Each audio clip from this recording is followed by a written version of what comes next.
A seal that soft, Senior Chief Marcus Holt's laughter echoed across Dam Neck as 250 special operators watched. Watch this army bitch fold. He swung. 2.7 seconds. Elena Navarro slipped his punch, drove her palm into his jaw, and watched 240 pounds of arrogance crumple to the mat like a puppet with cut strings. The crowd went silent. Nobody breathed. She stood over his unconscious body, her face empty, her hands still. But what none of them knew what she had hidden for 7 years was that she hadn't come here to teach. She had come here to destroy the man who killed her brother. And he was watching from the back of the room. If you're watching from anywhere in the world, stay locked in until the end. This story goes places you won't expect. Hit subscribe and drop a comment telling me what city you're watching from. I want to see how far this story travels. The humid Virginia air hung thick over the Naval Special Warfare Training Compound at 0900 hours on a Tuesday morning in August. 250 operators filled the metal bleachers surrounding the combatives' platform SEALs, SWCC boat crews, EOD technicians, intelligence specialists. They had gathered to observe a joint service combatives demonstration, a routine training event that happened 4 times a year. None of them knew they were about to witness something that would be talked about in special operations communities for decades.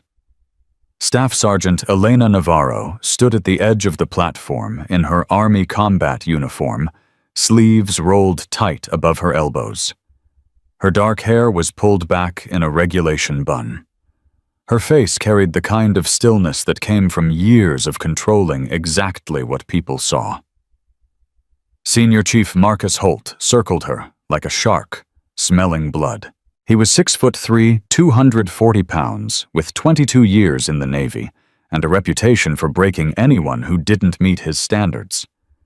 He had been the senior combatives instructor at Dam Neck for 6 years, and in that time, he had never lost a demonstration match. "You know what I don't understand," Holt said, loud enough for the entire crowd to hear. "Why SOCOM keeps sending army pukes to teach us how to fight, like we need some MP from Fort Bragg showing us hand-to-hand." Elena didn't respond. Her eyes tracked his movement with mechanical precision. "What's the matter, sweetheart?" Holt stopped directly in front of her. "Cat got your tongue? Or are you just scared?" A ripple of uncomfortable laughter moved through the bleachers. "I'm here to demonstrate techniques, Senior Chief," Elena said. Her voice was calm, measured, completely devoid of emotion. "Not to engage in verbal sparring." Holt grinned. "Verbal sparring. Listen to this one." He turned to the crowd. "She sounds like a damn press release. You know what I think? I think SOCOM is running some kind of diversity experiment. Send a woman to teach the boys at Dam Neck. See how long it takes before she washes out." "Senior Chief."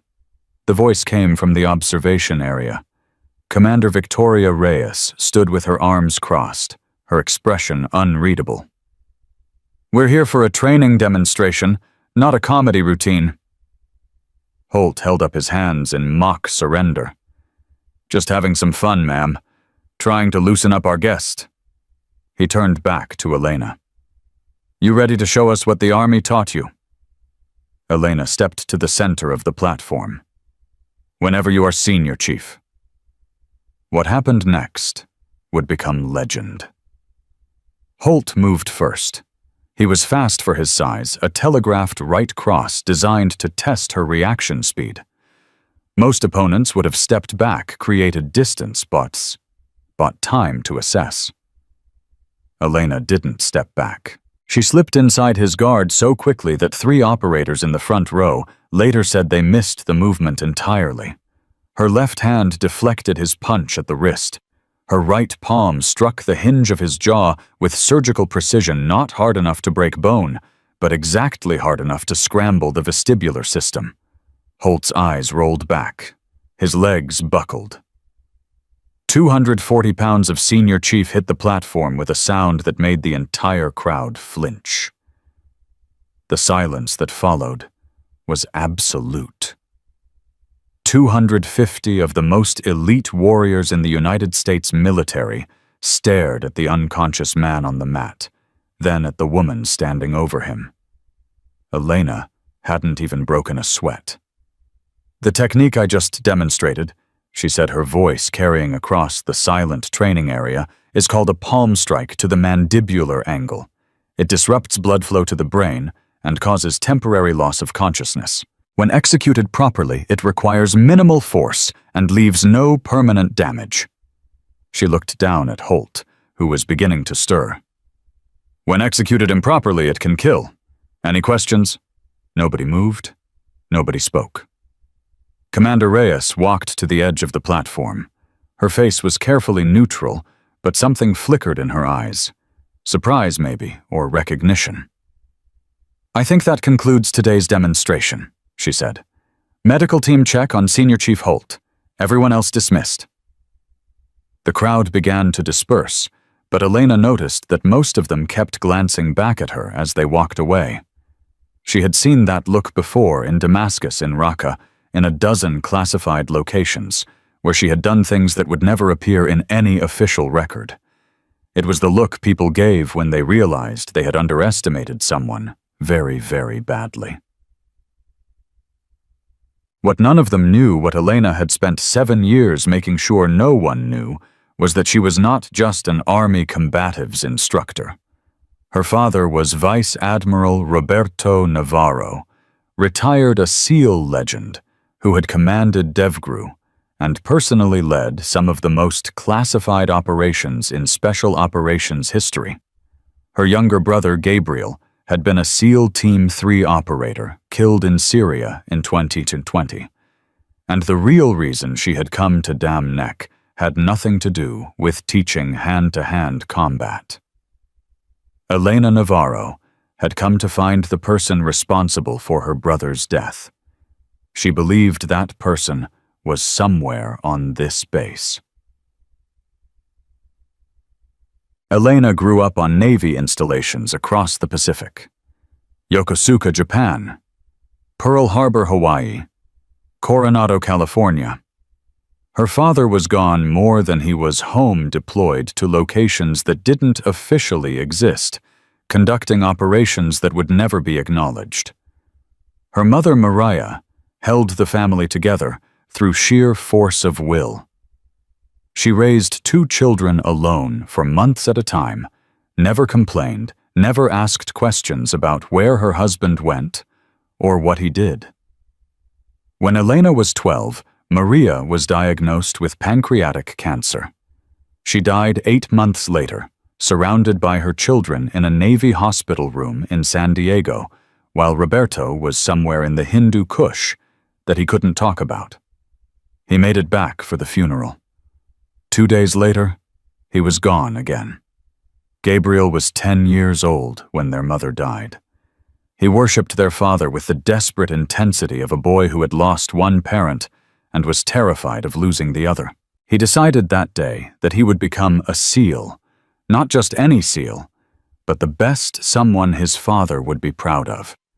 Elena made a different decision. She decided she would never need anyone's approval ever again. "You understand this is going to be a problem." Commander Reyes sat behind her desk in the administrative building studying Elena with the calculating gaze of someone who had spent her career analyzing threats. Elena stood at attention. "Ma'am, Senior Chief Holt has been the senior combatives instructor at Dam Nek for 6 years. He has friends, important friends, and you just knocked him unconscious in front of 250 operators." "He initiated contact, ma'am. I responded with appropriate force." "Appropriate force." Reyes leaned back in her chair. "Staff Sergeant, I've seen the video. You could have blocked his punch and stepped back. You could have taken him to the mat with a joint lock. Instead, you hit him with a strike that requires Level 4 MAC-P certification to even practice." Elena's expression didn't change. "I'm Level 4 certified, ma'am." "I know. I pulled your file." Reyes paused. "Or I tried to pull your file. Most of it is redacted, heavily. The kind of redactions I usually only see on Tier 1 operators. Silence.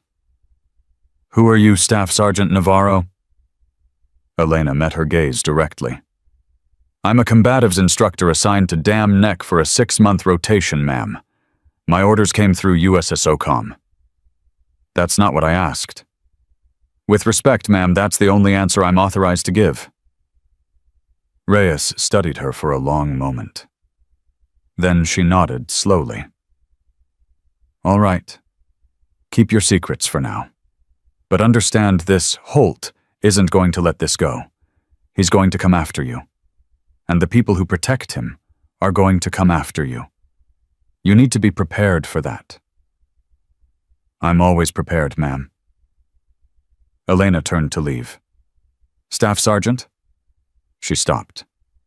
Your file mentioned your brother, Gabriel Navarro, SEAL Team 3, killed in Syria 2020. Elena's back went rigid. Yes, ma'am. I was sorry to hear about that. I was stationed at CENTCOM when it happened. I remember the briefing. Reyes paused. Equipment failure, if I recall. Tragic accident. Elena turned slowly. Her face was a mask, but something burned behind her eyes. That's what the official report said, ma'am. You don't believe it? I believe my brother was the best operator I ever knew, and I believe he didn't die because of equipment failure. Reyes held her gaze. Be careful, Staff Sergeant. Some questions are better left unasked. Some questions demand answers, ma'am, no matter the cost. That night, Elena sat alone in her temporary quarters, holding a worn dog tag in her palm.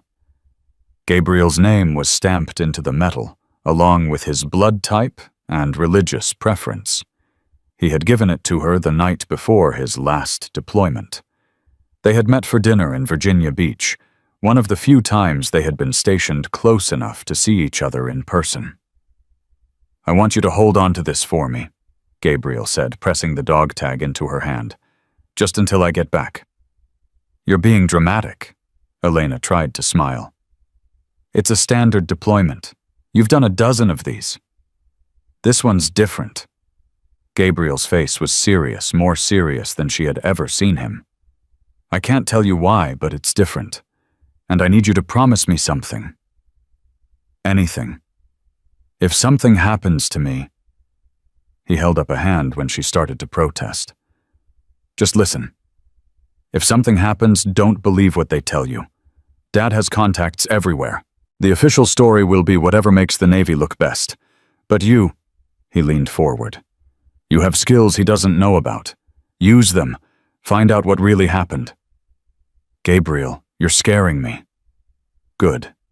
You should be scared. He squeezed her hand. Promise me, Elena. Promise me you'll find the truth. I promise. 3 weeks later, he was dead. The official report said his element was conducting a reconnaissance mission in northeastern Syria when their vehicle struck an improvised explosive device. Gabriel and 2 other SEALs were killed instantly. Equipment failure, a malfunction in the IED detection system that should have warned them. Elena didn't believe a word of it.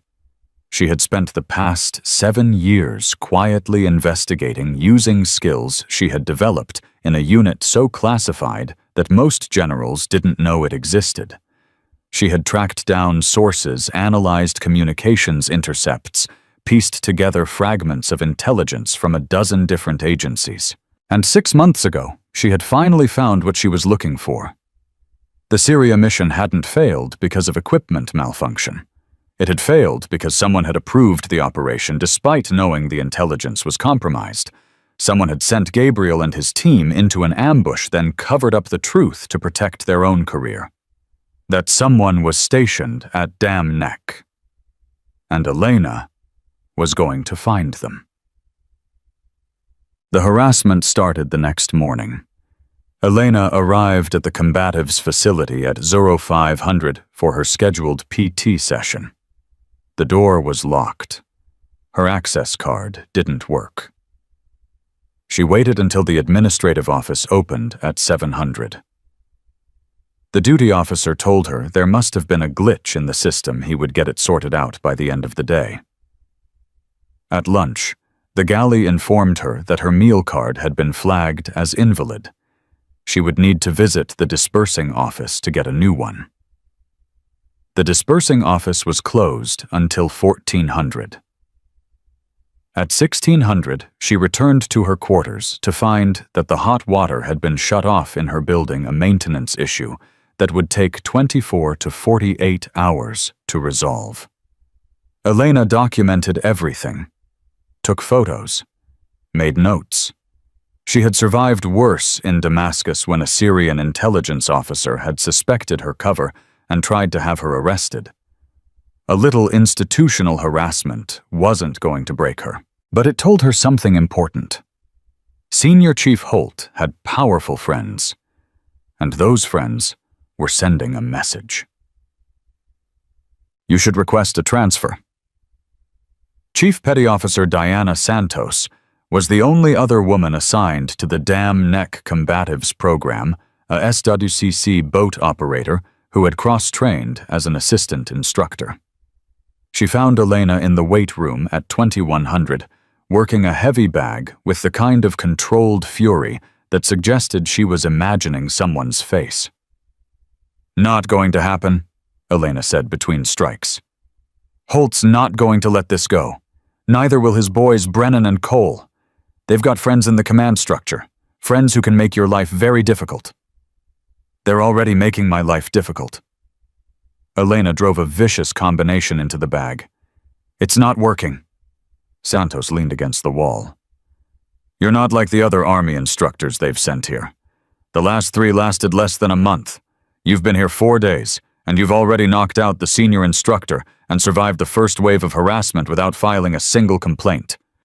Filing complaints doesn't solve problems. It just creates paper trails. So what does solve problems? Elena stopped hitting the bag. She turned to face Santos, and something in her expression made the other woman take a half-step back. Performance, Elena said quietly. Undeniable, irrefutable performance. You beat them so badly, so consistently, that complaints become irrelevant. That's how you solve problems. Santos was silent for a moment. You've done this before. Not just the fighting, the whole thing. The harassment, the institutional resistance, the boys' club trying to push you out. More times than I can count. Where, Elena turned back to the heavy bag. Places that don't exist. Operations that never happened. Against people who tried a lot harder than Marcus Holt to make me disappear. She started hitting the bag again. Santos watched her for another minute, then nodded slowly. For what it's worth, I'm glad you're here. And I'm not the only one. A lot of the younger operators, the ones who aren't part of Holt's circle, they were impressed by what you did on that platform. They've never seen anyone move like that. Good. Elena's fist connected with the bag hard enough to make the chain rattle. They're going to see a lot more before I'm done. The formal complaint landed on Commander Reyes's desk the next morning. Senior Chief Holt, with co-signatures from Senior Chief Wade Brennan and Master Chief Derek Cole, alleged that Staff Sergeant Elena Navarro had used excessive force during the training demonstration, causing him physical injury and psychological distress. They requested that she be removed from the instructor rotation and formally reprimanded. Reyes read the complaint twice. Then she picked up her phone. Get me Staff Sergeant Navarro. 20 minutes later, Elena stood at attention in Reyes's office for the second time in 2 days. They've filed a formal complaint, Reyes said, sliding the document across her desk. Excessive force. They're claiming you attacked Holt without provocation. Elena scanned the complaint. Permission to speak freely, ma'am. Granted. This is garbage. Senior Chief Holt initiated contact. He threw a punch at me in front of 250 witnesses. I responded with a defensive technique that caused no permanent injury. If anyone should be facing charges, it's him. I know. I've reviewed the video footage from 3 different angles. Holt clearly initiated contact, and your response was within acceptable parameters for a Level 4 instructor demonstrating combatives techniques. Reyes paused. But that's not the point. Ma'am, the point is that Holt has been here for 6 years. He has relationships with people at WARCOM, at SOCOM, at the Pentagon. He's trained half the SEAL teams on the East Coast. And you're an Army staff sergeant who's been here for 4 days. With respect, ma'am, the truth should matter more than relationships. It should. Reyes leaned forward. But we both know it often doesn't, which is why I'm handling this differently. Elena waited. I'm ordering a formal assessment. You'll face 3 opponents in succession, volunteers from different commands. If you perform at the level your certifications suggest, this complaint dies. If you don't, I'll perform. I hope so, Staff Sergeant, because if you don't, Holt wins, and everything you've worked for, everything you came here to do, ends. Elena's eyes narrowed slightly. What do you know about why I'm here, ma'am? Reyes held her gaze. I know you didn't come to Dam Neck to teach combatives. I know your file is redacted in ways that suggest intelligence community involvement, and I know your brother was killed in Syria 7 years ago in an operation that never should have been approved. The silence stretched between them like a wire about to snap. How do you know about the operation? Because I was there, Staff Sergeant. Reyes's voice was barely above a whisper. I was the intelligence liaison who processed the final approval. And I've spent 7 years living with what happened. Elena felt something cold settle in her chest. You approved the mission that killed my brother. I approved it because I was ordered to approve it, by someone who outranked me, someone who knew the intelligence was compromised and sent your brother anyway. Who? Reyes shook her head. Not yet. First, you survived the assessment. You proved that you belong here. Then and only then I'll tell you everything I know. Why should I trust you? You shouldn't. But I'm the only one who can give you what you want. Reyes stood. The assessment is tomorrow at Aero 900. 3 opponents. I suggest you get some rest. Elena didn't move. If you're lying to me, if this is some kind of setup. It's not a setup, Staff Sergeant. It's the first step toward justice. For your brother. And for me. Reyes's voice cracked slightly. I've been waiting 7 years for someone to ask the right questions. I'm tired of carrying this alone. Elena studied her for a long moment. Then she nodded once. Tomorrow at 0900. She turned and walked out. Behind her, Commander. Reyes sank back into her chair and pressed her palms against her eyes. The wheels were in motion now. There was no stopping what came next. The assessment was held on the same platform where Elena had dropped Holt 4 days earlier. Word had spread through the base like wildfire. The Army instructor who had knocked out Senior Chief Holt was facing 3 opponents in an officially sanctioned evaluation. By 0845, every seat in the bleachers was filled. Operators stood 3 deep along the perimeter. Elena estimated the crowd at over 300 more than had witnessed the original incident. She stood alone on the platform, wearing PT gear and athletic tape on her hands. Her face was calm, but her mind was racing. Commander Reyes knew about Gabriel's mission. She had approved the intelligence. And she claimed someone else was responsible.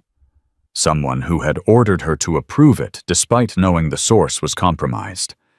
If Reyes was telling the truth, Elena was closer to the truth than she had been in 7 years.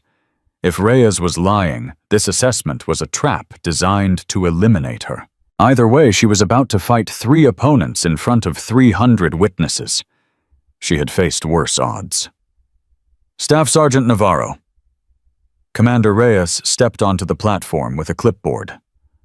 This assessment will consist of 3 consecutive matches against volunteer opponents. Victory is achieved by submission knockout or referee stoppage. Do you understand the rules? Yes, ma'am. Your first opponent is Petty Officer 2nd Class Thomas Webb, SWCC, 210 pounds. He's volunteered to participate in this evaluation. Webb climbed onto the platform, young, muscular, confident. He had the look of someone who expected an easy win. Elena smiled. This was going to be fun. Webb came in fast and aggressive, trying to use his size advantage to overwhelm her early. It was a common mistake. Big men often thought speed and power were enough. Elena let him close the distance, then pivoted at the last second. Webb's momentum carried him past her, and she hooked his ankle with her foot while driving her elbow into his kidney. He stumbled. She followed. Before he could recover his balance, she had slipped behind him and locked in an arm triangle choke. Her forearm pressed against the side of his neck, cutting off blood flow to his brain. Webb thrashed, trying to throw her off. She held on with the patience of someone who had choked out men twice her size in rooms where losing meant dying. 7 seconds after the match began, Webb tapped out. The crowd erupted. Elena released the choke immediately and helped Webb to his feet. He looked stunned, not hurt, just unable to process what had happened. Good instincts, she told him quietly. But you committed too early. Control your aggression, let your opponent make the first mistake. Webb nodded numbly and climbed down from the platform. Commander Reyes checked her clipboard. Your second opponent is Petty Officer 1st Class Marcus Quinn, SEAL Team 4, 195 pounds, recently returned from deployment. Quinn was different from Webb, older, more cautious, with the controlled movements of someone who had survived real combat. He didn't charge in. He circled, testing her range, looking for weaknesses. Elena let him look. She had none. The first exchange was probing Light Strike's defensive footwork, both fighters taking each other's measure. Quinn was good, better than Holt, better than Webb. He had training and experience, and the confidence that came from having killed men in close quarters. But Elena had killed more. She waited until he committed to a takedown attempt, then sprawled and drove her knee into his solar plexus as he shot in. The impact folded him in half. Before he could recover, she had transitioned to his back and locked in a rear naked choke. He fought it hard. His technique was solid, his defense was textbook. But she had trained with Israeli Special Forces instructors who considered textbook defense a starting point. 1 minute and 23 seconds. Quinn tapped. This time the crowd didn't just cheer. They roared. Elena helped Quinn up. He looked at her with something that might have been respect. Where did you learn to move like that? Places that don't exist. She turned back to face the platform's edge, where her third opponent was climbing up. Master Chief Derek Cole. Cole was Holt's closest friend and the second most senior combatives instructor at Dam Neck. He was 38 years old, 235 pounds, with 15 years of combatives experience and a reputation for never losing a training match. He had volunteered for this assessment specifically to avenge his friend. I'm going to enjoy this, Cole said quietly as he squared off against her. You embarrassed Marcus. Now I'm going to show everyone what happens to women who don't know their place. Elena didn't respond. Her eyes tracked his center of mass, reading his balance, anticipating his movement. Cole didn't make the same mistakes as Webb and Quinn. He didn't charge in or commit early. He was patient, methodical, using his superior reach to probe her defenses while staying out of her counter range. This fight was going to be different. The first minute passed with neither fighter landing anything significant. Cole threw jabs that Elena slipped. Elena fired kicks that Cole checked. The crowd grew quiet, sensing that something had shifted. At 90 seconds, Cole shot in for a takedown, fast, technically perfect. Elena sprawled, but he adjusted mid-shot and caught her leg. They went to the ground with Cole in top position. Elena felt his weight pressing down on her, 235 pounds of muscle and malice trying to crush her into the mat. She smiled. This was where she was most dangerous. Cole postured up to throw ground strikes. The moment his weight shifted, Elena bridged her hips explosively and reversed position. Now she was on top her knees, pinning his arms to the mat. Cole bucked and twisted, trying to throw her off. She rode his movements like a ship in rough water, never losing position, never giving him an inch. "How does it feel?" she asked softly. "Being pinned by someone who doesn't know her place." Cole's face contorted with rage. He surged upward with every ounce of strength he had. It wasn't enough. Elena transitioned to a mounted gogoplata, a technique so advanced that most instructors had only seen it in competition footage. Her shin pressed across his throat while she pulled his head toward her, creating a choking pressure that was impossible to escape. Cole's face turned purple. He thrashed, clawed at her legs, tried everything he knew. None of it worked. "Tap," Elena said, "or go to sleep. Your choice." 4 minutes and 31 seconds after the match began, Master Chief Derek Cole tapped out. The crowd exploded. 300 Special Operations Personnel SEALs, SWCC, EOD Rangers, Green Berets were on their feet, screaming, pounding the bleachers. Elena stood and offered Cole her hand. He stared at it for a long moment. Then slowly he reached up and let her help him to his feet. "That technique," he said hoarsely. "The gogoplata. Where did you learn it?" "A Romanian woman in Tel Aviv. She taught me that size doesn't matter when you understand leverage." Cole nodded slowly. Something in his expression shifted, not friendship, but acknowledgement. Respect for an opponent who had beaten him fairly. "You're not what I thought you were," he said. "No," Elena agreed. "I'm not." She turned to find Commander Reyes watching from the edge of the platform. The commander's face was unreadable, but her eyes held something Elena hadn't seen before. Hope. That night a note was slipped under Elena's door. "My office. 2200. Come alone. What I'm about to tell you will change everything. R." Elena read the note 3 times. Then she burned it in the sink and watched the ashes swirl down the drain.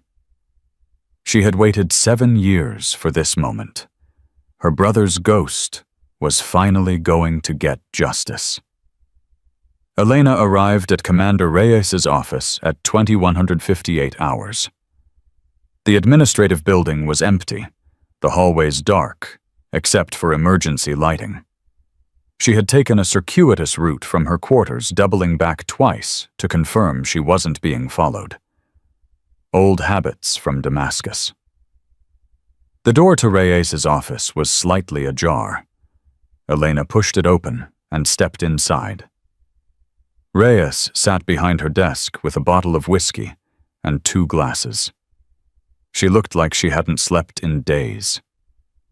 Her uniform jacket was draped over a chair, her sleeves rolled up her eyes, carrying the weight of something she had been holding for far too long. "Close the door," Reyes said, "and lock it." Elena did. "Sit down, Staff Sergeant. This is going to take a while." Elena remained standing. "I prefer to stand when people are about to tell me things that will change everything." Reyes poured 2 glasses of whiskey and pushed one across the desk. "Then at least drink. You're going to need it." Elena picked up the glass, but didn't drink. She waited. Reyes took a long swallow from her own glass, then set it down with the careful precision of someone fighting to maintain control. "Your brother's mission was called Operation Sandstorm," she began. "March 2020. A reconnaissance element from SEAL Team 3 was tasked with confirming the location of a high-value target in northeastern Syria. The intelligence came from a source codenamed Carpenter, a Syrian army colonel who had been providing information to the CIA for 2 years. "I know all of this," Elena said. "I've read the after-action reports." "You've read the sanitized version, the version that was written to protect the people responsible." Reyes met her eyes. Carpenter was compromised 3 weeks before Operation Sandstorm.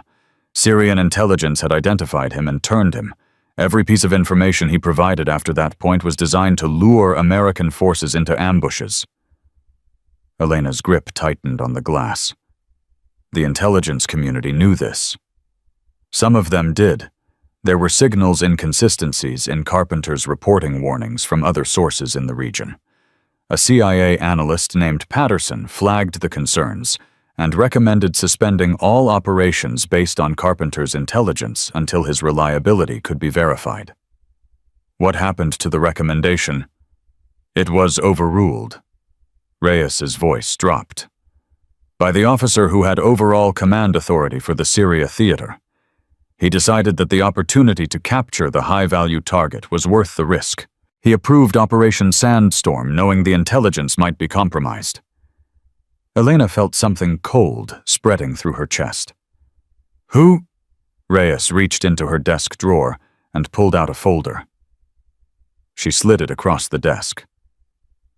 Elena opened it. The face staring back at her was familiar, not from personal acquaintance, but from news coverage campaign advertisements, political fundraisers. A handsome man in his early 50s, with silver hair, and the practiced smile of someone who had spent years learning how to appear trustworthy. "Captain William Holloway," Reyes said. "Now retired. Currently running for Congress in Virginia's 2nd District.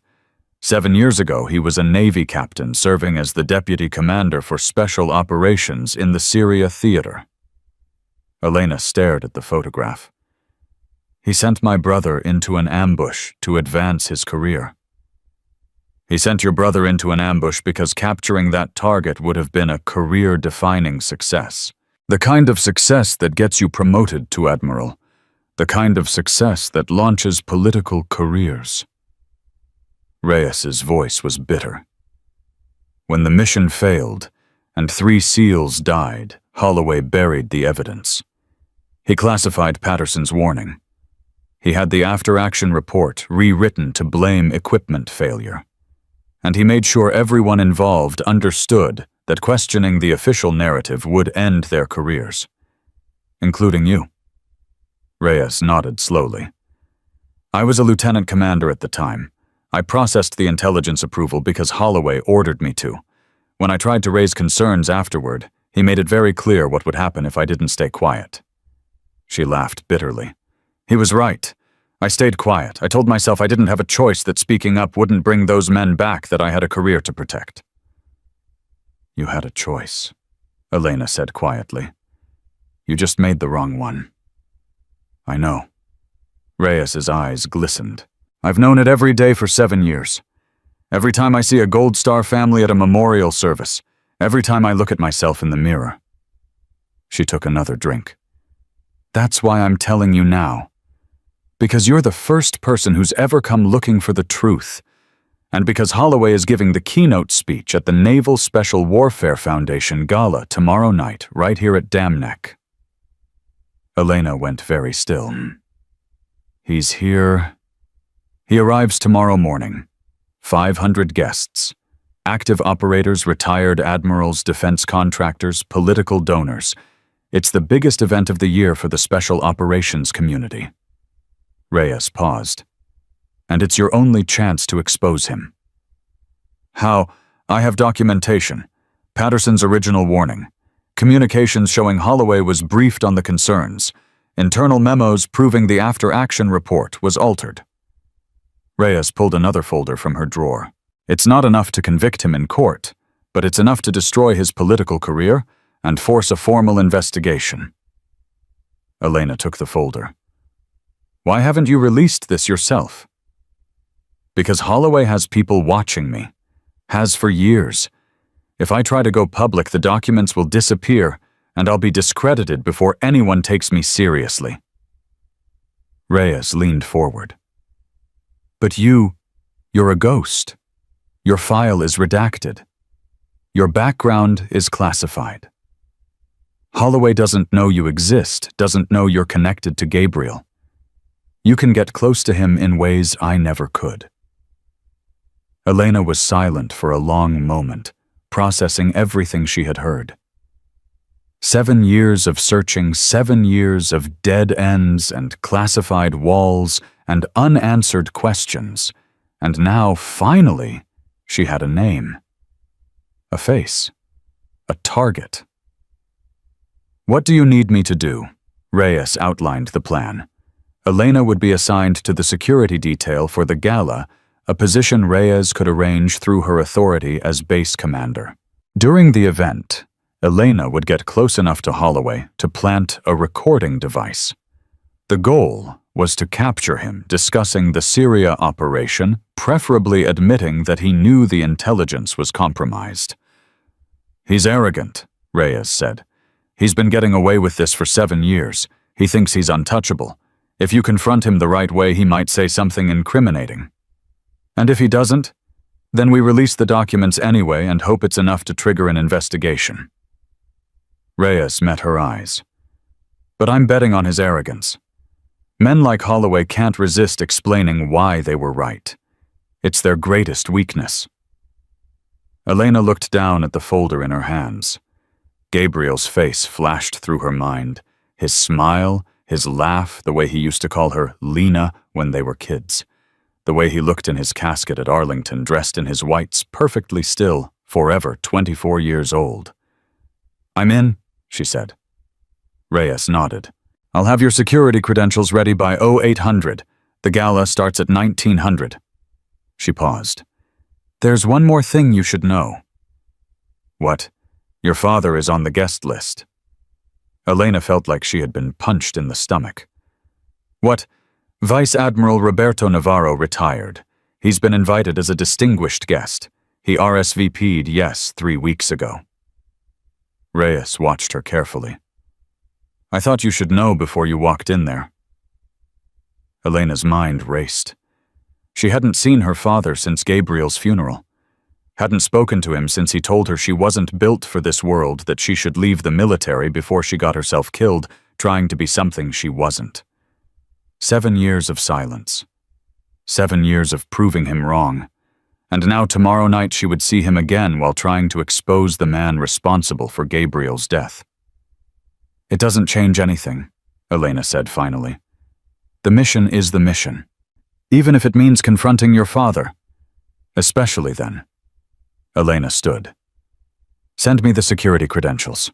I'll be ready. She turned to leave. Staff Sergeant. Elena stopped. For what it's worth, I'm sorry. About Gabriel. About my part in what happened. About all of it. Elena didn't turn around. Sorry doesn't bring him back, Commander. But justice might. She walked out into the dark hallway, the folder pressed against her chest like a weapon she had waited 7 years to use. Tomorrow night everything would change, one way or another. The next morning, Elena found Senior Chief Holt waiting outside her quarters. He looked worse than she remembered, dark circles under his eyes, a bruise still visible on his jaw, where she had hit him the posture of a man whose pride had been shattered in front of everyone who mattered to him. We need to talk, he said. I don't think we do. She tried to walk past him. He stepped into her path. I know what you're doing, Holt said quietly. I know why you're really here. Elena's expression didn't change, but every muscle in her body went taut. I'm here to teach combatives, Senior Chief. My orders came through USSOCOM. Bullshit. Holt glanced around, making sure they were alone. I've been doing this job for 6 years. I know when someone's running an operation. You didn't come here to teach hand-to-hand. You came here for something else. And what would that be? I don't know yet, but I'm going to find out. Holt leaned closer. You embarrassed me in front of my men. You made me look weak. I don't care what Commander Reyes says, I don't care what the assessment proved, I know what you are. What am I, Senior Chief? A threat. His eyes were hard. And I eliminate threats. Elena held his gaze without flinching. You tried to eliminate me once. It didn't work out well for you. That was a fair fight. What comes next won't be. Is that a threat? It's a promise. Holt stepped back. Enjoy the gala tonight, Staff Sergeant. I hear it's going to be memorable. He walked away, leaving Elena standing alone with a cold knot forming in her stomach. Holt knew something, or suspected something.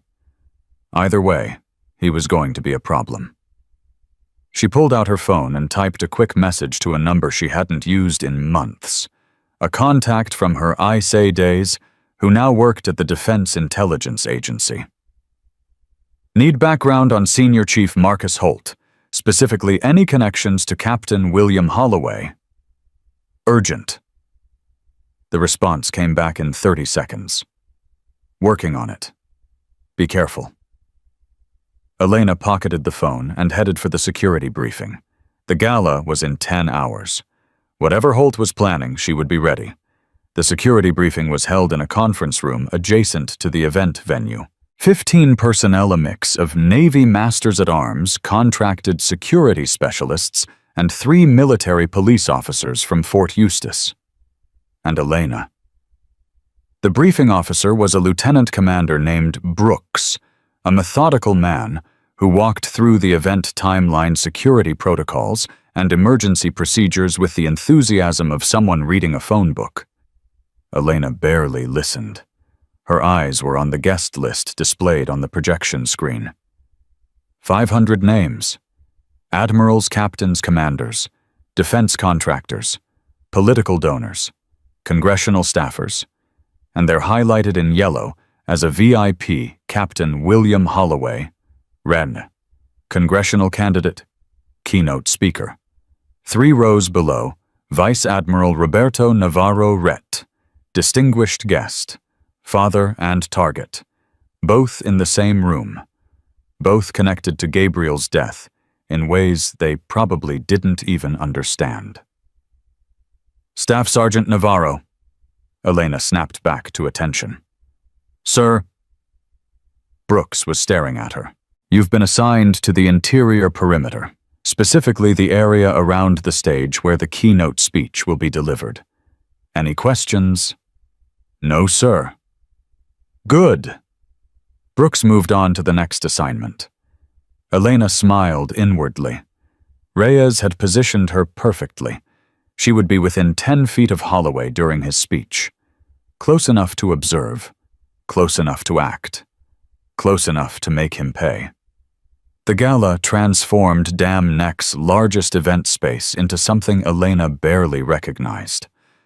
Crystal chandeliers, white linen tablecloths, a string quartet playing soft jazz, 500 people in dress uniforms and evening gowns drinking champagne and making small talk about classified operations they would never discuss outside these walls.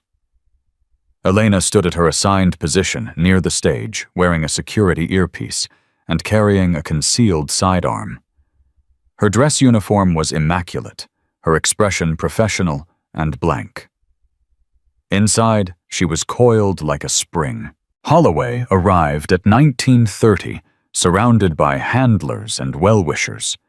He worked the room like the politician he was, shaking hands, remembering names, telling stories that made people laugh. He was good at this, Elena realized. Charismatic, likable, the kind of man people wanted to trust, the kind of man who could send 3 SEALs to their deaths and sleep soundly that night. At 1945, Elena spotted her father across the room. Vice Admiral Roberto Navarro stood near the bar with a glass of bourbon in his hand. He looked older than she remembered, grayer, thinner, with deeper lines around his eyes. He was talking to a group of retired officers, but his attention seemed elsewhere. Then, his eyes found Elena. For a moment, neither of them moved. 7 years of silence stretched between them like a chasm. 7 years of anger and hurt and words that could never be taken back. Her father raised his glass slightly. A greeting. An acknowledgement. Elena nodded once, then turned away. Not now. Not yet. The mission came first. At 2000, the lights dimmed, and Holloway took the stage to thunderous applause. Elena positioned herself at the foot of the stairs, close enough to hear every word. "Thank you," Holloway said, his voice carrying easily through the room. "Thank you all for being here tonight. It's an honor to stand before the finest warriors America has ever produced." Elena's hand drifted toward the small recording device concealed in her jacket pocket. She activated it with a subtle movement, then settled in to wait. Holloway's speech was exactly what she expected: patriotic platitudes, war stories, carefully edited to make him the hero promises about what he would do for veterans when he got to Congress. The crowd ate it up. They laughed at his jokes, applauded his applause, lines nodded along with his carefully crafted messages. None of them knew they were listening to a murderer. At 20:30, the speech ended, and Holloway stepped down from the stage. Immediately, he was surrounded by admirers, donors, people wanting to shake the hand of the next congressman from Virginia. Elena moved through the crowd, keeping him in sight. She needed to get close. She needed to engage him in conversation. She needed him to say something, anything that could be used against him.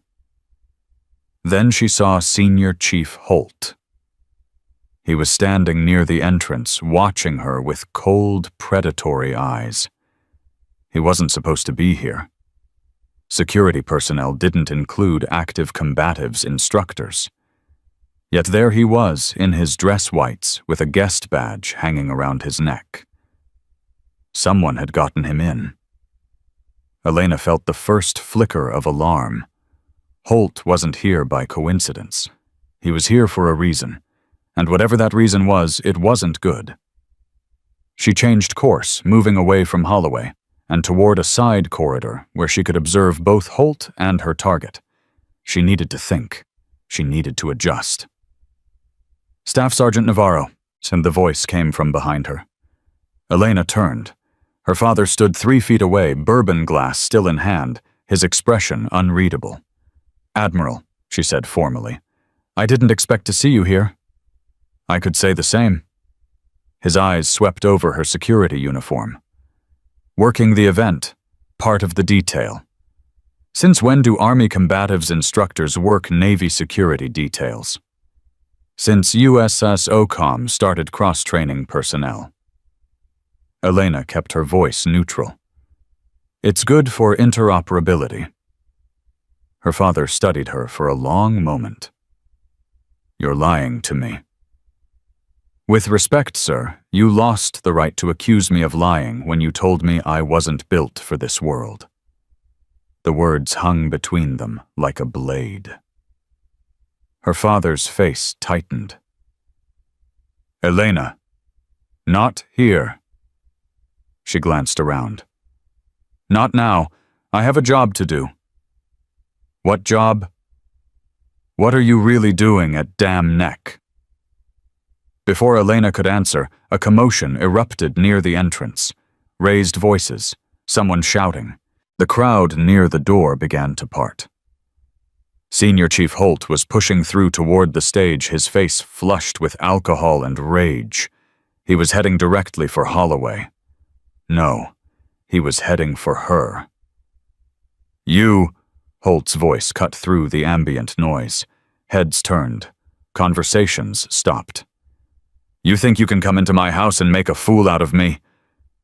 Elena stepped forward, putting herself between Holt and the crowd. "Senior Chief, you need to calm down." "Don't tell me to calm down." Holt was close now, close enough that she could smell the whiskey on his breath. "I know what you're doing. I know why you're here. And I'm not going to let you destroy everything I've built. You're drunk. Walk away before you do something you'll regret." The only thing I regret is not hitting you harder when I had the chance. He swung. Elena saw it coming from a mile away. She sidestepped, caught his wrist, and used his momentum to send him stumbling past her. He crashed into a serving table, sending champagne glasses shattering across the floor. The room went silent. 500 people stared at the drunk senior chief sprawled among the broken glass. Holloway pushed through the crowd. "What the hell is going on here?" Elena straightened her uniform.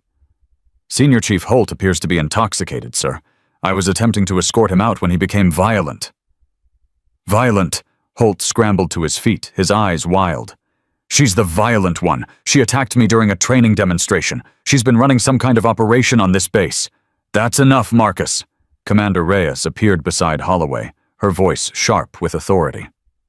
"Security escort Senior Chief Holt to the detention facility. He'll be dealt with in the morning." Two masters-at-arms moved forward to take Holt by the arms. He struggled against them, still shouting. "You don't understand. She's not who she says she is. Check her file. It's all redacted. She's—" The doors closed behind him, cutting off his words. The room began to buzz with conversation again, guests returning to their drinks, and their small talk already dismissing the incident as a drunken officer making a fool of himself. But Elena noticed that Holloway was watching her with new interest. His politician's smile was still in place, but there was something calculating in his eyes.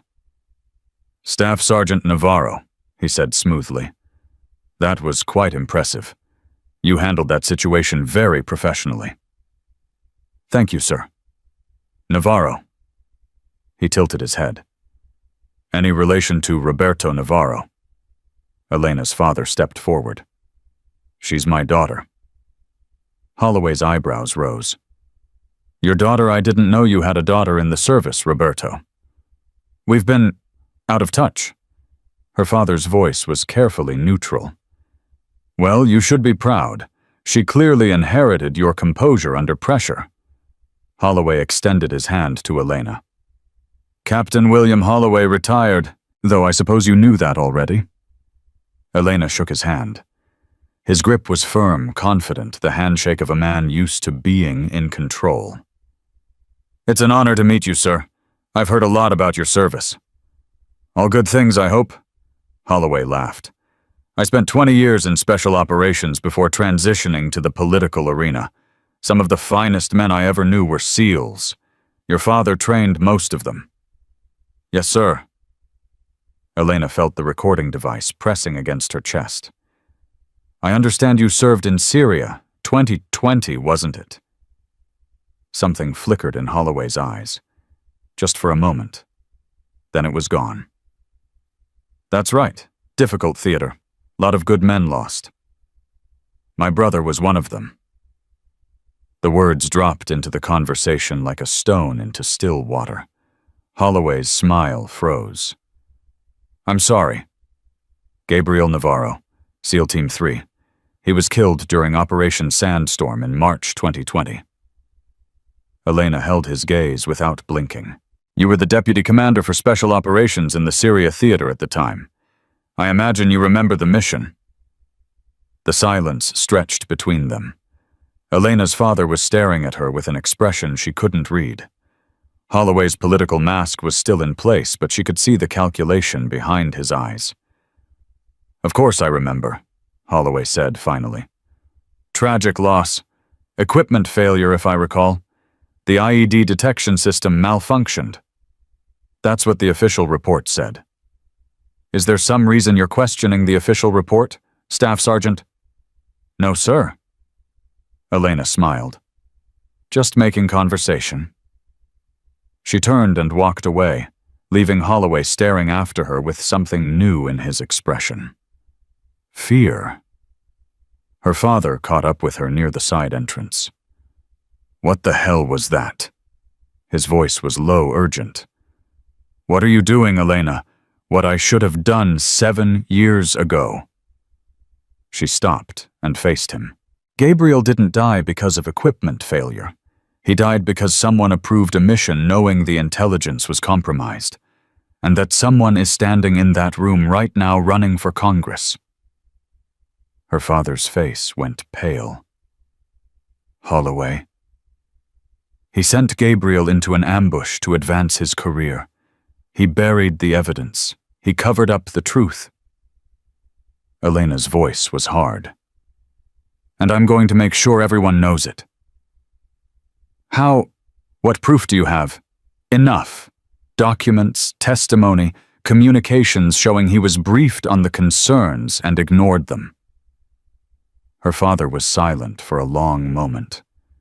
When he spoke, his voice was different, softer, more uncertain than she had ever heard it.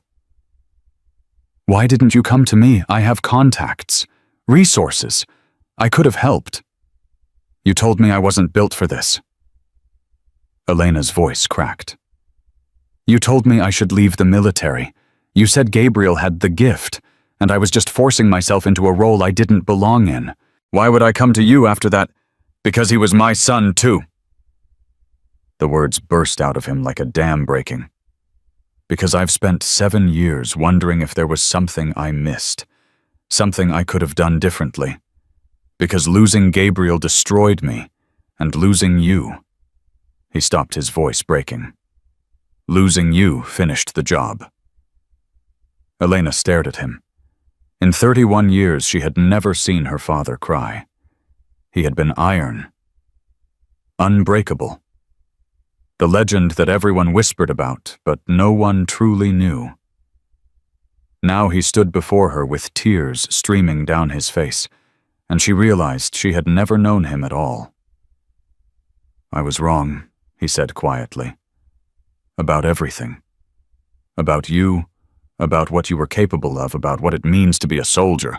I was so blinded by my own assumptions that I couldn't see who you really were, and I've regretted it every single day since Gabriel's funeral. Why didn't you call? Why didn't you try to reach out? I did, every week for the first year. You had me blocked. He laughed bitterly. Then I tried going through official channels. Your command told me your file was classified, that they couldn't even confirm where you were assigned. That's when I knew. Knew what? That you had become something I never expected. Something I didn't have a word for. He met her eyes. Something better than I ever was. Elena felt something crack open in her chest, something she had kept locked away for 7 years. The anger was still there, the hurt, the betrayal. But underneath it all was something else. The little girl who had just wanted her father to see her. I have to finish this, she said. For Gabriel. Whatever happens next, I have to see it through. Her father nodded slowly. Then let me help. Whatever you need. Resources, contacts, backup, I'm here. Not as your commander, not as the admiral, as your father. Elena was quiet for a long moment. Then she reached into her pocket and pulled out Gabriel's dog tag, the one she had carried for 7 years. Gabriel gave me this before his last deployment. He made me promise to find out what really happened if he didn't come back. She looked down at the worn metal. I've been carrying this alone for 7 years. Maybe it's time I stopped. She held out her hand. Her father looked at the dog tag, then at her. Slowly he reached out and closed his fingers around hers, holding both her hand and Gabriel's tag. Together, he said. We finish this together. Elena nodded. For the first time in 7 years, she didn't feel alone. But they weren't the only ones watching as the gala continued into the night. Across the room, Commander Reyes observed their reunion with an expression that was impossible to read. And in the detention facility, Senior Chief Holt sat in a holding cell, stone-cold sober, making a phone call to a number he had memorized years ago. It's me, he said when the line connected. We have a problem. The Navarro woman, she's getting close, and she just made contact with her father. The voice on the other end was smooth, controlled, and very familiar. I'm aware, Captain William Holloway said. I'll handle it. But I need you to do something for me first. Anything. There's a field exercise scheduled for next week. Make sure Staff Sergeant Navarro is assigned to it. Holloway paused. And make sure she doesn't come back. The phone call from Commander Reyes came at 0547 the next morning. Elena was already awake, sitting on the edge of her bed with Gabriel's dog tag in her hands. She hadn't slept. Every time she closed her eyes, she saw Holloway's face, the moment of fear that had flickered across his expression when she mentioned Operation Sandstorm. He knew she was coming for him. The question was what he would do about it. Staff Sergeant Navarro. Reyes's voice was clipped urgent. My office, now. What's happening? Not over the phone, just get here. The line went dead. Elena dressed in under 3 minutes and made the walk to the administrative building in 4. When she entered Reyes's office, she found the commander standing behind her desk with a folder in her hands and an expression that made Elena's stomach drop. Close the door. Elena did. What's wrong? Reyes slid the folder across the desk. You've been assigned to a field exercise. 5 days in the Great Dismal Swamp. Navigation Survival Tactical Assessment. You leave tomorrow at 0600.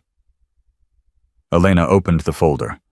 The orders looked legitimate, standard USOCOM training protocol, proper signatures, appropriate classification markings. But something was wrong. I wasn't scheduled for any field exercises, Elena said slowly. My rotation is combatives instruction only. The orders came down from Warcom this morning, signed by Rear Admiral Chen. Reyes's voice was tight. Chen is Holloway's mentor. They've been close for 20 years. Elena looked up. It's a setup. Almost certainly. 4-person team mixed services. You're the only Army personnel.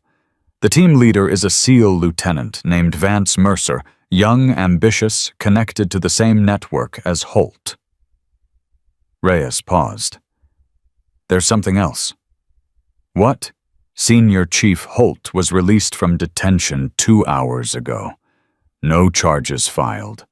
Administrative error according to the paperwork. Elena felt the pieces clicking into place. Holloway had made his move. The field exercise was designed to eliminate her either through an accident or by creating a situation where she could be discredited, removed from the investigation, silenced permanently. I'm not going, Elena said. You don't have a choice. These are direct orders from a flag officer. If you refuse, you'll be arrested for insubordination. Your investigation will be over, and Holloway wins.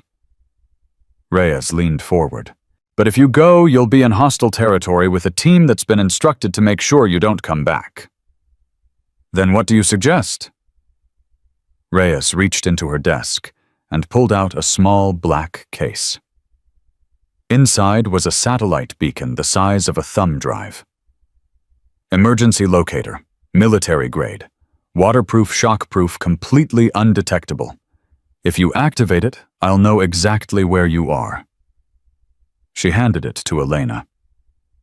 I've also contacted your father. He's mobilizing his own resources, retired operators. He trusts people outside Holloway's network. If something goes wrong, they'll be ready to extract you. Elena turned the beacon over in her hands. And if nothing goes wrong, if I'm just being paranoid, then you complete a 5-day field exercise and come back with nothing but blisters and mosquito bites. Reyes's expression hardened. But we both know that's not what's going to happen. Holloway is scared. Scared men do desperate things. Elena pocketed the beacon. I'll need copies of everything. The documents Patterson's warning the communications. If something happens to me, I want the truth to come out regardless. Already done. I've sent encrypted copies to 3 different secure locations, your father, a JAG officer I trust at the Pentagon, and a reporter at Navy Times who's been investigating Holloway's campaign finances. Reyes paused. If you don't come back from this exercise, the story breaks within 24 hours. Elena nodded slowly. It wasn't a perfect plan. It wasn't even a good plan. but it was the only plan they had. "One more thing," Reyes said. "Whatever happens out there, remember why you started this. Gabriel deserves justice, and you deserve to be the one who delivers it." Elena met her eyes. "I'll come back, Commander. And when I do, Holloway is finished." She turned and walked out, already planning for the war that was about to begin. Her father was waiting outside the administrative building. Roberto Navarro had changed out of his dress uniform from the night before. He wore civilian clothes now, jeans, a weathered jacket, boots that had seen hard use. He looked less like an admiral and more like the operator he had been 40 years ago. "I heard about the field exercise," he said. "Reyes briefed me." "Then you know this is a trap." "I know." He fell into step beside her as she walked toward her quarters. "I also know you're going anyway." "I don't have a choice. There's always a choice. You could refuse the orders, accept the consequences, fight this through official channels." Elena stopped walking. "You think that would work against a rear admiral and a congressional candidate with connections throughout the special operations community? They'd bury me before I could file the first appeal." "Maybe. Or maybe you'd be alive to keep fighting." Her father's voice was raw. "I already lost one child to this war, Elena. I'm not ready to lose another. You're not going to lose me." "You don't know that. You don't know what they're planning, who else is involved, how far they're willing to go." He grabbed her arm, forcing her to face him. "Let me handle this. I still have contacts, people who owe me favors, people who aren't afraid of Holloway. Give me a week." We don't have a week." Elena's voice cut through his words like a blade. "Holloway is accelerating his timeline because he knows I'm close. Every day I wait is another day for him to destroy evidence, silence witnesses, cover his tracks. If I don't end this now, it might never end. And if you die trying, then at least Gabriel gets justice. The documents are already distributed. If I don't come back, the story breaks anyway." She put her hand over his. "But I'm not planning to die, Dad. I'm planning to win." Her father stared at her for a long moment. She could see the war playing out behind his eyes, the admiral's training telling him to think strategically, the father's heart telling him to protect his child. "What do you need from me?" he asked finally. "Be ready. If I activate the beacon, I need extraction within 4 hours. Can you do that? I'll have a team standing by in Norfolk. 2 helicopters, 8 operators. Former DevGru men I trained personally." He paused. "They'll be there." "Good." Elena squeezed his hand, then let go. "I have to go prep my gear. The team meets at 0500 tomorrow." She started walking again. "Elena." She turned. Her father's face was older than she remembered, carved with lines of grief and regret, and something that might have been pride. "Come back," he said. "That's an order." Elena smiled the first real smile she had given him in 7 years. "Yes, sir." The team assembled at the helicopter pad at 0500 in the pre-dawn darkness. Lieutenant Vance Mercer was exactly what Elena expected, 32 years old, 6 feet tall, with the chiseled confidence of a man who had been told his entire life that he was destined for greatness.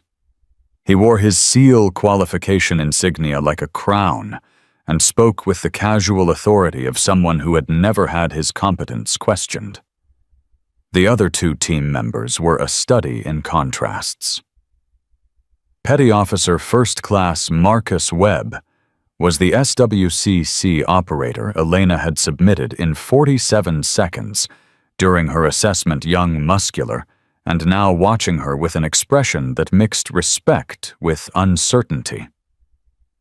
Chief Petty Officer Diana Santos was the female instructor who had warned Elena about Holt's network, the only person on this team Elena felt she could potentially trust.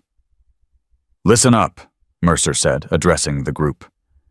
This is a 5-day navigation and survival exercise. We'll be inserted at Grid Reference Alpha, navigate through the Great Dismal Swamp to 5 checkpoints, and extract at Grid Reference Omega. No GPS, no satellite phones, just map, compass, and whatever skills you've got. He looked directly at Elena. Staff Sergeant Navarro, you've been assigned to this team despite having no special operations background. I expect you to keep up. If you can't, you'll be left behind. Understood? Understood, sir? Good. Mercer turned to the helicopter. Mount up. We've got a long 5 days ahead of us. Elena climbed into the aircraft, taking a seat next to Santos. As the rotors spun up and the helicopter lifted off, Santos leaned close. Watch your back out there, she murmured. Mercer's not what he seems. What do you mean? He's connected. To Holt. To people higher up. He requested this assignment specifically. Santos's eyes were hard. Whatever happens on this exercise, it's not going to be what it looks like. Elena nodded slightly. Thanks for the warning. Just survive. That's all you need to do. Survive and come back. The helicopter banked east toward the swamp, and Elena felt the weight of Gabriel's dog tag against her chest. 5 days. Whatever Holloway had planned, it would happen within the next 5 days. She was ready. The first 2 days were deceptively normal. The team navigated through dense terrain, crossed water obstacles, established camps according to protocol. Mercer led with textbook precision, making decisions that were tactically sound, if unimaginative. Webb followed orders without complaint. Santos maintained a professional distance while keeping a watchful eye on Elena. Elena performed flawlessly. Every navigation challenge, every survival task, every physical demand, she met them all with the quiet competence that had kept her alive through Damascus and Raqqa, and a dozen other places that didn't officially exist. Mercer watched her with growing frustration. Whatever he had expected, it wasn't this. On the morning of the 3rd day, everything changed. They were crossing a particularly treacherous section of swamp when Webb suddenly went down. He screamed, clutching his leg, thrashing in the shallow water. "Snake!" he shouted. "Something bit me!" Mercer was at his side in seconds. "Let me see." Webb's calf was swelling rapidly, 2 puncture marks visible above his boot. The symptoms were consistent with cottonmouth venom, painful, but rarely fatal if treated properly. "We need to get him to extraction," Santos said. "He needs antivenin." "Negative." Mercer's voice was flat. "We continue the exercise. Webb can keep moving if we stabilize him." "He can barely walk. The venom will spread if he doesn't rest." "Then he rests here. We cache him with supplies and pick him up on the way back." Elena stepped forward. "That's not protocol, Lieutenant. Medical emergencies require immediate extraction. We call for evac and... We don't have comms, Staff Sergeant. That's the point of the exercise." Mercer's eyes were cold. "Webb stays. We continue." The hell with that. Elena knelt beside Webb and pulled out her first aid kit. "Santos helped me stabilize him. We'll carry him to the nearest checkpoint and signal for extraction from there." "I gave you an order, Staff Sergeant." "And I'm refusing it." Elena didn't look up from her work. Article 92 allows me to refuse unlawful orders. Abandoning an injured teammate in a survival situation is a violation of basic medical protocols and common decency. You don't have the authority to. I have the authority of someone who isn't going to let a man die because you're too stubborn to call for help. Elena finished applying a pressure bandage and looked up at Mercer. "We're going to the checkpoint. All 4 of us. You can lead follow or get out of the way." The silence stretched between them. Santos had her hand on her sidearm. Webb was watching with pain-glazed eyes. Mercer's face had gone red with fury. "Fine," he said finally. "We go to the checkpoint, but this isn't over, Staff Sergeant. Not by a long shot." They reached Checkpoint 3 at 1400 hours, after 4 brutal hours of hauling Webb through the swamp.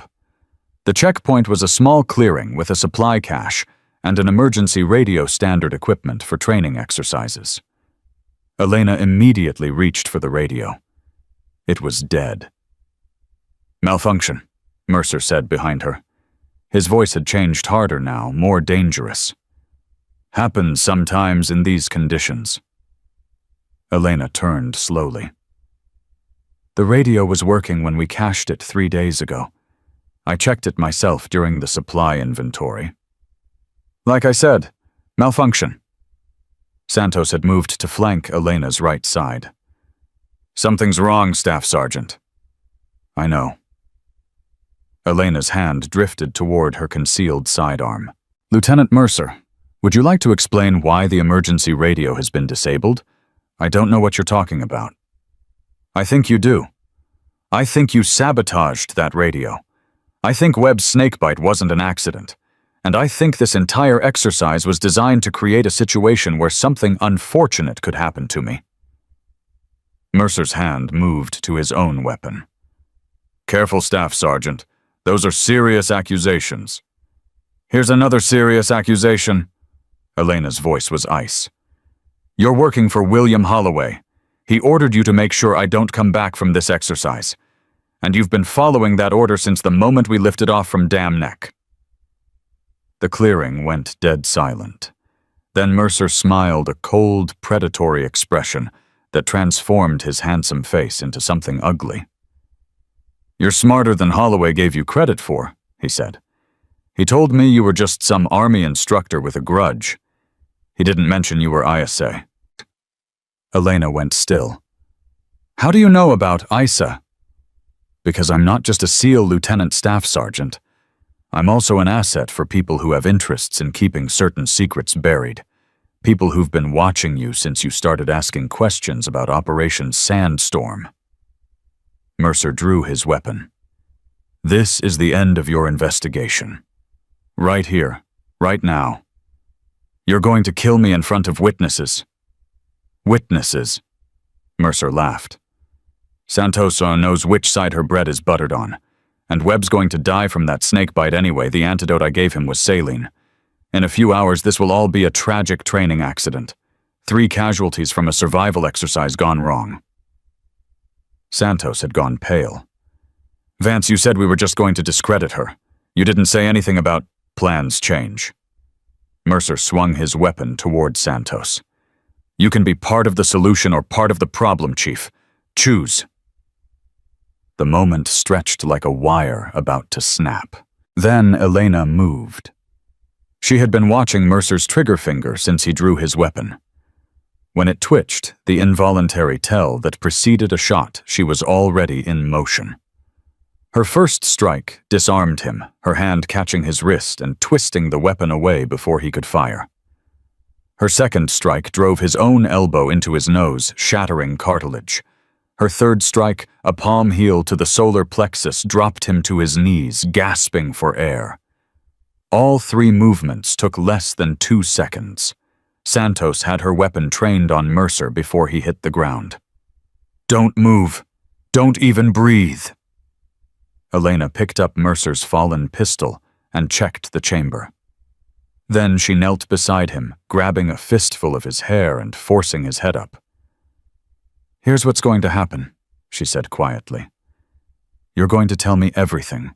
Who's involved, what Holloway is planning, where the evidence is buried, and you're going to do it quickly because I'm not in a patient mood." "Go to hell!" Elena twisted his arm behind his back until he screamed. "Wrong answer. Let's try again. What is Holloway planning?" "I don't." She applied more pressure. Something in his shoulder made a grinding sound. "The gala!" Mercer gasped. There's a backup plan if you survived the exercise." "What backup plan?" "A reporter. Navy Times. The one Reyes contacted. Holloway found out. He's going to have her killed and frame you for it. Make it look like you went crazy, started murdering people connected to the investigation." Elena's blood went cold. "When? Tonight. Holloway's people are already in position. The reporter's name is Sarah Chen. She's supposed to meet a source at 2100 at a bar in Norfolk. She doesn't know the source is working for Holloway. Elena released Mercer and stood. Her mind was racing. Reyes had sent the documents to Chen as a backup. If Holloway killed Chen and framed Elena, the entire investigation would be destroyed, and Elena would spend the rest of her life in prison for murders she didn't commit. Santos, can you handle Webb and this piece of garbage? I can try, but we're still in the middle of nowhere with no working radio. Elena reached into her pocket and pulled out the satellite beacon Reyes had given her. This is an emergency locator. When I activate it, extraction will be here within 4 hours. Stay with Webb. Keep Mercer secured and wait for my father's team. Where are you going? Norfolk. I have to stop whatever Holloway has planned. Elena checked her weapon one final time. And I have to do it before 2100 tonight. That's 6 hours from now. How are you going to get to Norfolk from here? Elena looked east toward the edge of the swamp where she had memorized the location of every road, every highway, every potential extraction point. I'll figure it out. I always do. She activated the beacon, handed it to Santos, and started running. Behind her, Santos watched her disappear into the trees with an expression of pure disbelief. Good luck, she whispered. You're going to need it. Elena reached the edge of the swamp in 47 minutes, a distance that should have taken 2 hours. She emerged onto a rural highway covered in mud, bleeding from a dozen scratches, and running on pure adrenaline.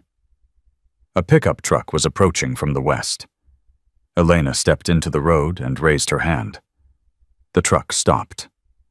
An elderly man in a John Deere cap rolled down his window, staring at her with a mixture of concern and alarm. Ma'am, are you okay? You look like you've been through hell. I need to get to Norfolk, Elena said. It's an emergency. Military emergency. Norfolk's about an hour east. I'm headed to Chesapeake. I can drop you part way. That's close enough. Thank you. She climbed into the truck, leaving muddy prints on the seat. The old man didn't complain. He just put the vehicle in gear and started driving. You military? He asked after a few minutes. Army, Staff Sergeant. My son was Army, 82nd Airborne. Did 2 tours in Iraq.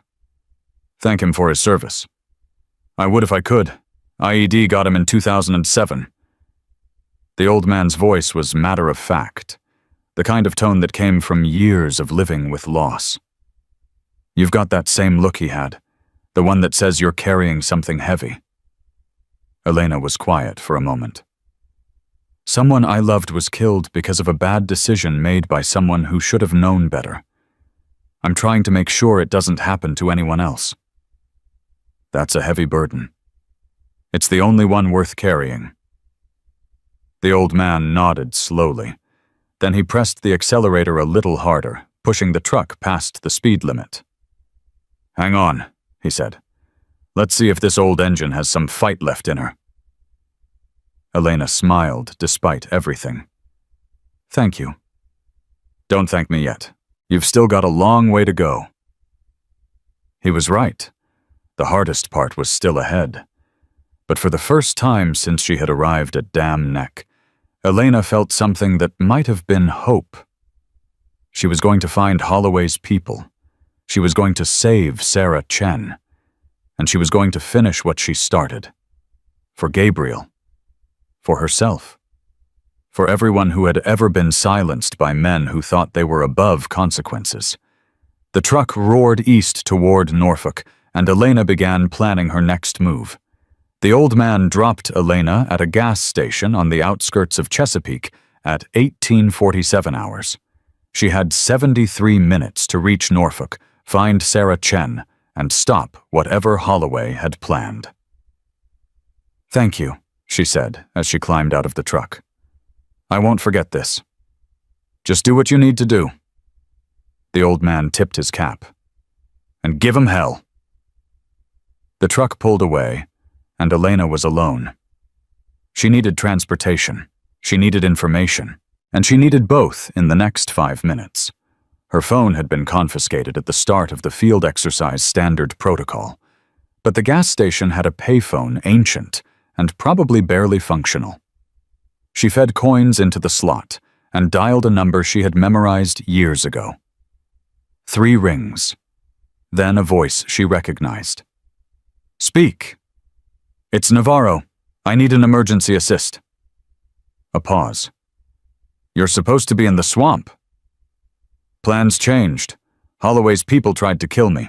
Now they're going after a reporter named Sarah Chen. She's meeting a source at 2100 in Norfolk. The source is working for Holloway." "Where in Norfolk?" "I don't know. Some bar. I need you to find her and warn her." "Hold." The sound of rapid typing. "Sarah Chen, Navy Times. I've got her cell. She's not answering." Elena's grip tightened on the phone. "Can you track her?" "Already on it. Her phone pinged 15 minutes ago at a location in downtown Norfolk. The Rusty Anchor. It's a dive bar near the waterfront." "That's the meeting place. Holloway's people are probably already in position. I can have assets there in 30 minutes. I'll be there in 20. Just make sure backup is coming." "Navarro." The voice on the other end softened slightly. "Be careful. Holloway's not playing games anymore." "Neither am I." She hung up and turned to scan the parking lot. A motorcycle sat near the air pump, a Kawasaki Ninja keys dangling from the ignition while its owner was inside buying cigarettes. Elena didn't hesitate. She crossed the lot in 4 seconds, swung onto the bike, and had the engine roaring before the owner even made it back to the door. "Hey, that's my bike. I'll bring it back." She probably wouldn't. But that was a problem for later. The Ninja screamed onto the highway at 90 miles per hour, weaving through traffic with the precision of someone who had received tactical driving training in places that didn't officially exist. The wind tore at her mud-caked uniform. Her muscles burned from the sprint through the swamp. Her mind was a cold, clear instrument focused on a single objective. Save Sarah Chen. Stop Holloway. End this tonight. The Rusty Anchor was exactly the kind of place where shady meetings happened. Elena arrived at 1923, 37 minutes before the scheduled meeting, and circled the block twice to identify potential threats. She spotted them immediately. 2 men in a dark SUV parked across the street, with a clear sight line to the bar's entrance.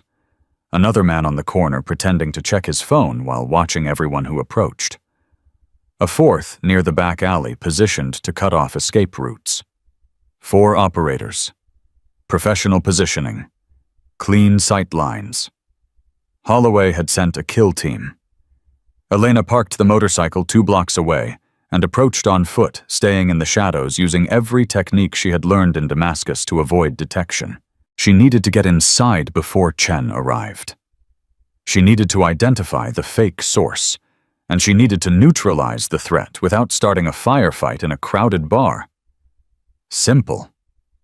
She almost laughed at the thought. The back entrance was guarded, but the guard was watching the alley, not the rooftop access ladder on the adjacent building.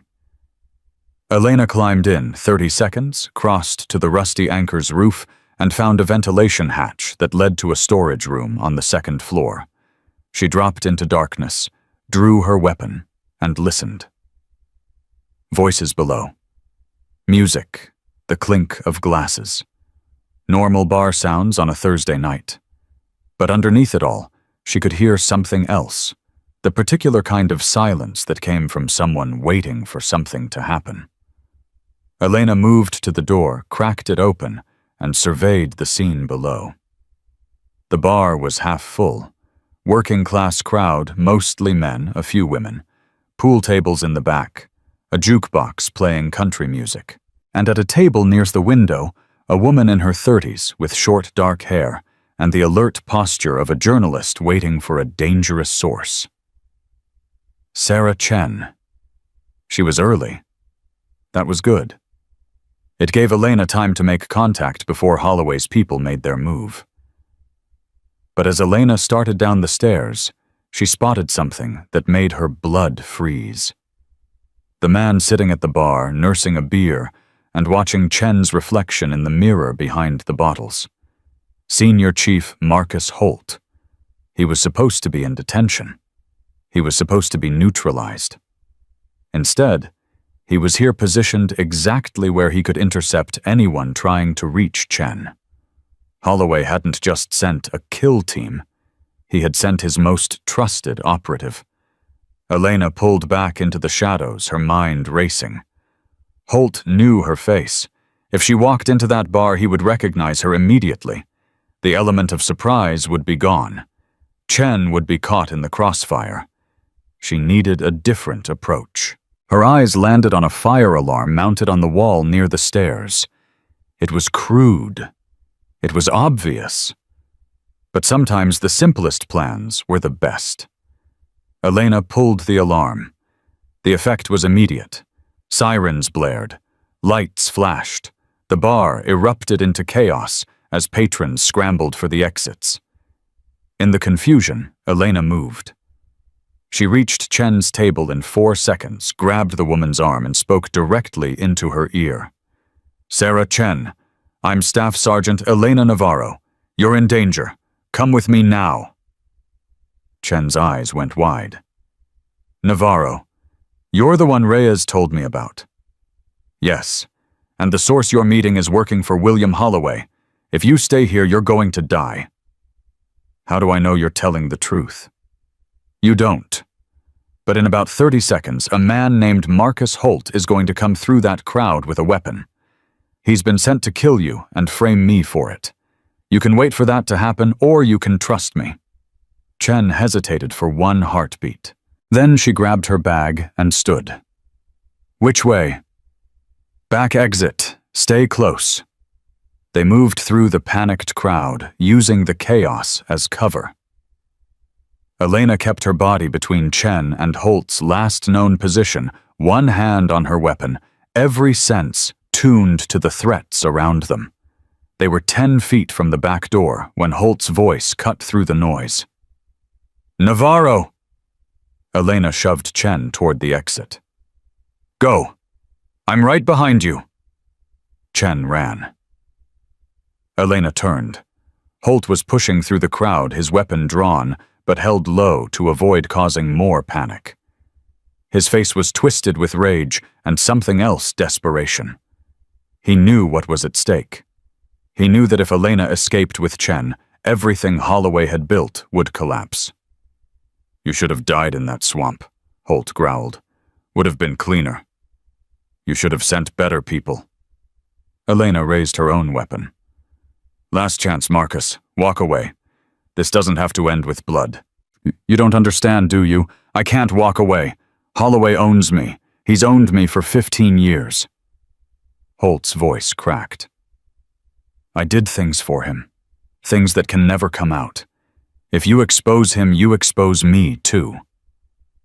Then help me take him down. Testify against him. It's the only way you survive this." "Survive?" Holt laughed bitterly. "You think survival is an option for people like me? I crossed too many lines, Navarro. There's no coming back from where I've been." He raised his weapon. Elena fired first. The shot took Holt in the shoulder, spinning him around. His own weapon discharged into the ceiling as he fell. Elena was on him in 2 seconds, kicking the gun away and pinning him to the floor with a knee on his chest. "Where's Holloway?" she demanded. "Where is he right now?" "Go to hell." She pressed harder on his wounded shoulder. He screamed. "Where?" "The marina. There's a yacht, the Sea Crown. He's planning to leave the country tonight if things go wrong. He's got contacts in Morocco, people who can make him disappear." "Who else is involved?" "How deep does this go?" "Deep, deeper than you know." Holt's eyes were glazing with pain. "It's not just Holloway. There are others. Admirals, politicians, defense contractors. They've been covering each other's mistakes for decades. Your brother wasn't the first person they sacrificed. He won't be the last. Give me names. I can't. They'll kill my family. My daughter, she's 14. They'll... His voice broke. Elena saw something she hadn't expected. Not malice, not defiance, but fear. The fear of a man who had made terrible choices and was finally facing the consequences. Your daughter, Elena said slowly. That's why you've been doing this. They're using her as leverage. They have people watching her. If I talk, if I deviate from the plan, she dies. Tears were streaming down Holt's face. I'm not a monster, Navarro. I'm just a man who made the wrong deal with the wrong people. Elena felt something shift inside her. She had spent weeks hating this man, wanting to destroy him. Now, looking at his broken face, she saw something familiar. Another victim of the same system that had killed Gabriel. I can protect her, Elena said. My father has resources, people outside Holloway's network. If you help me take him down, I'll make sure your daughter is safe. You can't promise that. No, but I can promise that if you don't help me, Holloway wins. And men like him will keep sacrificing other people's children to protect their careers. Elena's voice hardened. Your daughter grows up in a world where that's acceptable. Is that what you want? Holt closed his eyes. When he opened them again, something had changed. The Sea Crown, berth 47. Holloway's planning to leave at midnight, but he won't go without the files. What files? Insurance. Documentation of everyone involved in the network. Every dirty operation, every covered-up death, every bribe and blackmail. He keeps it on a secured drive, never lets it out of his sight. If you want to bring down the whole network, you need that drive. Where does he keep it? Safe on the yacht. Biometric lock fingerprint and retinal scan. Only Holloway can open it. Elena processed this information quickly. Getting to Holloway was one thing. Getting him to open a biometrically secured safe was another entirely. Unless she had leverage. The reporter, Elena said. Chen. She has copies of the documents Reyes sent. Does Holloway know about them? He knows she has something. That's why he wanted her dead to destroy the evidence before it went public. What if I could make him believe those documents are even more damaging than they actually are? What if he thought Chen had the full picture names, dates, the entire network? Holt's eyes widened. He'd do anything to get those documents back. Anything. Even open his safe. Maybe, but you'd have to get him to believe the threat is real. Holloway's paranoid, but he's not stupid. Elena stood, her mind already racing through possibilities. I'm going to need your help. Your willing help. Not because I'm forcing you, but because you want to make this right. Why would you trust me after everything I've done? Because I know what it's like to carry something that's destroying you from the inside. Elena met his eyes. And because Gabriel would have given you a second chance. He always believed people could be better than their worst moments. Holt was silent for a long moment. Then slowly he nodded. What do you need me to do? Elena helped him to his feet. First we need to find Sarah Chen. Then we need to make a phone call. Outside the bar, Chen was waiting in the shadows of the alley, clutching her bag and watching the street with wide eyes. When she saw Elena emerge with Holt limping beside her, she raised her hands defensively. What the hell, isn't he one of them? He was. He's not anymore. Elena guided Holt to lean against the wall. Change of plans, Ms. Chen. We're not running from Holloway. We're going after him. Are you insane? He has people everywhere, resources we can't match. He also has a weakness. That drive on his yacht contains evidence of every dirty deal he's ever made. If we can get our hands on it, we don't just take down Holloway, we take down everyone he's been protecting. Chen stared at her. And how exactly do you plan to get him to hand over evidence of his own crimes? By making him think he doesn't have a choice. Elena pulled out the burner phone she had taken from Holt. I'm going to call him. I'm going to tell him that you have documents that will destroy his entire network. and I'm going to offer him a trade the documents for his guarantee of safe passage out of the country. He'll never believe that. He will if Holt backs up the story. Holloway trusts him. He's been using him for 15 years. If Holt says the documents are real, Holloway will believe it. Chen looked at Holt. And you're just going to help after spending the whole night trying to kill me. I wasn't trying to kill you. Holt's voice was hollow. I was trying to survive. There's a difference. He met Chen's eyes. My daughter is 14 years old. They've been holding her over my head for 5 years. Every order I followed, every line I crossed, I did it because I thought it was the only way to keep her safe. And now I'm done running. Whatever happens next, at least my daughter will know her father tried to make things right at the end. Chen was quiet for a long moment. Then she nodded slowly. Okay. What's the plan? Elena outlined it quickly. Chen would stay hidden while Elena and Holt approached Holloway. They would claim to have the documents and demand a meeting. Once on the yacht, Elena would maneuver Holloway into opening the safe while Holt provided backup. The moment they had the drive, they would signal for extraction. What about the men he has with him? Chen asked. He's not going to be alone on that yacht.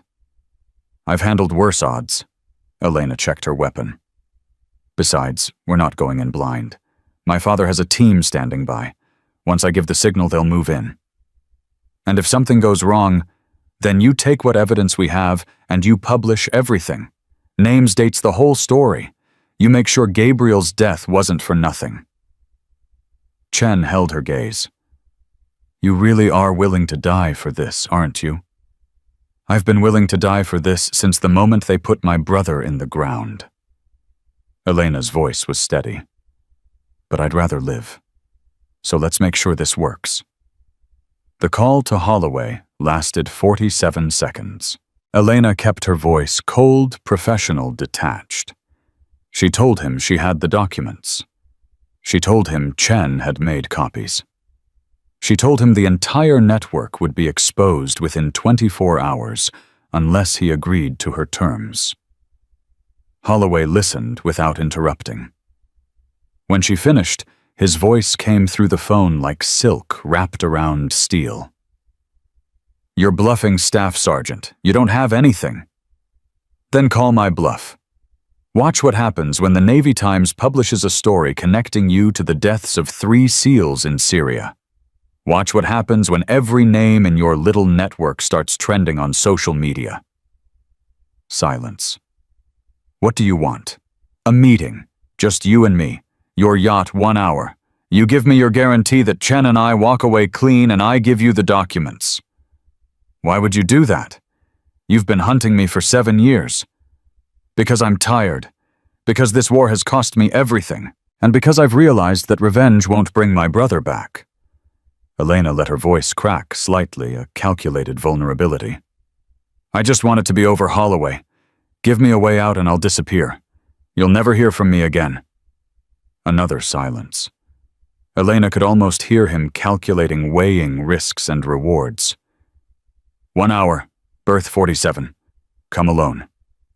I will.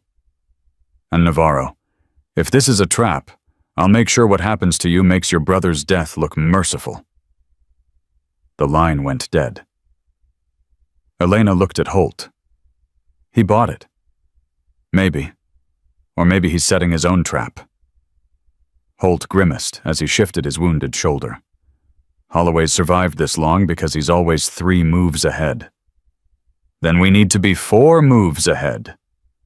Elena pulled out the satellite phone she had retrieved from her gear cache near the motorcycle. Time to call in the cavalry. Her father answered on the first ring. Elena, status, I'm in Norfolk. Holloway's on a yacht at the Marina berth 47. He's agreed to a meeting in 1 hour. I need your team in position. They're already moving. We intercepted your signal from the gas station. A pause.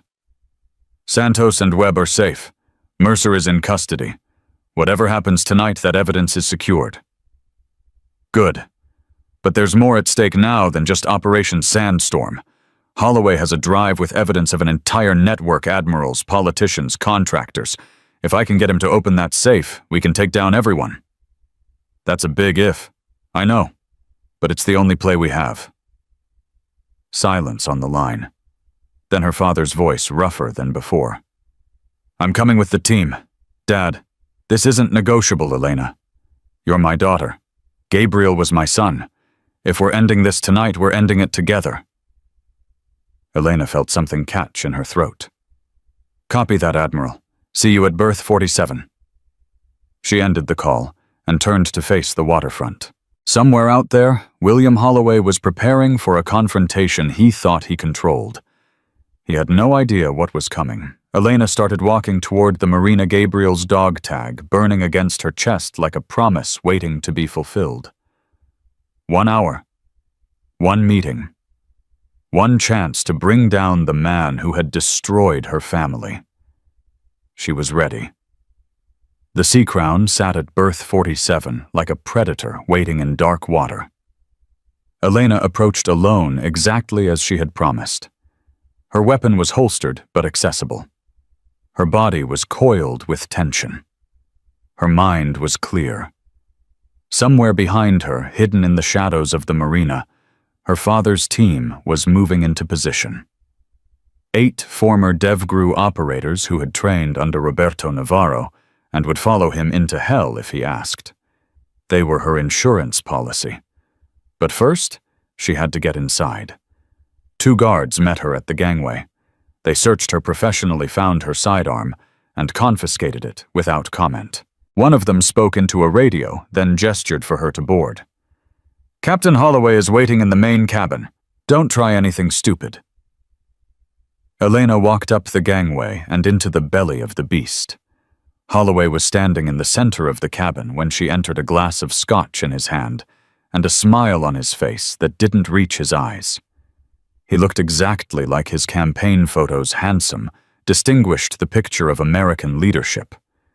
The picture of a man who had sent her brother to die. Staff Sergeant Navarro. He raised his glass in mock salute. I have to admit I'm impressed. You've caused me more trouble in 2 weeks than anyone has in 20 years. I'm just getting started. No, you're finished. Holloway's smile widened. You came here alone, unarmed, with nothing but a bluff and a prayer. That tells me you're desperate. Desperate people make mistakes. I'm not desperate. I'm patient. Elena held his gaze without flinching. There's a difference. Is there? Holloway set down his glass and walked toward her slowly. You know what I think. I think you came here to kill me. I think you've been planning this moment for 7 years, and now that it's finally here, you don't know what to do. I know exactly what to do. Then do it. He stopped 3 feet away, close enough that she could see the pulse in his throat. Go ahead. Attack me. My men will gun you down before you take 2 steps, but at least you'll die with the satisfaction of knowing you tried. Elena didn't move. I didn't come here to kill you, Holloway. I came here to offer you a choice. A choice. He laughed. What choice could you possibly offer me? The documents I have, the ones Chen was going to publish, they're just the beginning. Commander Reyes has been building a case against you for 7 years. She has communications, after-action reports, witness statements. She has everything. Holloway's smile flickered. Reyes is a coward. She would never. She already has. The files have been distributed to 3 separate locations. If I don't check in within the next hour, they go public. Your name, your network, every dirty deal you've ever made, all of it. You're bluffing. Am I? Elena pulled a folded piece of paper from her pocket and tossed it onto the table between them. That's a summary of what we have. Read it. Holloway picked up the paper slowly. As his eyes scanned the contents, his face went pale. His hand trembled slightly, the first crack in his armor. This is... How did you get this? I told you. Reyes has been building this case for 7 years. She was just waiting for someone brave enough to pull the trigger. Elena stepped closer. Here's your choice, Captain. You can let those documents go public and spend the rest of your life in Leavenworth. Or you can give me what I want, and I'll make sure certain names stay out of the story. What do you want? The drive. The one in your safe with the evidence of the entire network. Give it to me, and I'll let you disappear. Morocco wasn't it. I hear the weather is nice this time of year. Holloway stared at her. For a long moment, neither of them spoke. Then slowly a different kind of smile spread across his face. You're good, he said quietly. Better than I gave you credit for. You almost had me. Elena felt a chill run down her spine. What? The documents, the network, the safe? Holloway shook his head. You don't actually know what's on that drive, do you? You're fishing. You're hoping I'll panic and hand over evidence you can't even prove exists. I know enough. You know nothing. Holloway's voice hardened. You know about Operation Sandstorm. You know I approved the mission. You might even be able to prove negligence. But the network, the drive, that's a myth. Something Holt told you to save his own skin. Elena's mind raced. Was Holloway calling her bluff? Or was he bluffing himself, trying to make her doubt her own intelligence? Holt told me everything, she said. The biometric safe, the files on every dirty operation, the names of admirals and politicians who've been covering for each other for decades. Holt is a broken man who would say anything to save his daughter. Did he mention that part, that we've been holding his family over his head for years? Holloway laughed. There is no drive, Navarro. There is no network. There's just me making decisions that people like you don't have the stomach to make. You're lying. Am I? Then search the yacht. Tear it apart. You won't find anything because there's nothing to find. Holloway spread his arms. I'm not a criminal mastermind. I'm just a man who sent your brother on a mission that went wrong. That's all this has ever been, a tragic accident that you've turned into a conspiracy, because you can't accept that sometimes good people die for no reason. Elena felt something crack inside her. For a moment, just a moment, she doubted everything. Then she remembered Gabriel's face, his voice, the promise she had made over his grave. You're wrong, she said quietly. Gabriel didn't die for no reason. He died because you were too ambitious to admit you made a mistake. He died because your career was more important than his life. And what does that change? Holloway's voice was almost gentle. Even if everything you believe is true, what does it change? Gabriel is still dead. Your father is still broken, and you're still a woman standing alone on my yacht with no weapon and no way out. I'm not alone. The words hung in the air for exactly 2 seconds. Then the lights went out. Elena moved, the instant darkness fell. She had memorized the cabin layout during her conversation with Holloway, the position of the furniture, the distance to the exits, the location of the guards. In the chaos that followed the power cut, she was the only person who knew exactly where to go. Her hand found Holloway's throat in the darkness. She drove him backward, slamming him against the wall with enough force to knock the wind out of him. The safe, she hissed. Open it. Now. There is no... She pressed harder on his windpipe. I'm done playing games, Captain. You have 3 seconds to take me to that safe, or I crush your larynx and find it myself. Gunfire erupted outside the cabin. Shouts, the sound of bodies hitting the deck. Her father's team was engaging Holloway's guards. 2 seconds. Holloway's resistance crumbled. All right, it's in the master cabin. Starboard side, behind the mirror. Elena released his throat, but kept a grip on his arm. Move. They stumbled through the darkened yacht as the sounds of combat intensified around them. Elena's heart was pounding, but her hands were steady. She had trained for this. She had waited 7 years for this. The master cabin was at the end of a narrow corridor. Elena kicked open the door and shoved Holloway inside. The mirror! Open it. Holloway moved to the wall and pressed a hidden panel.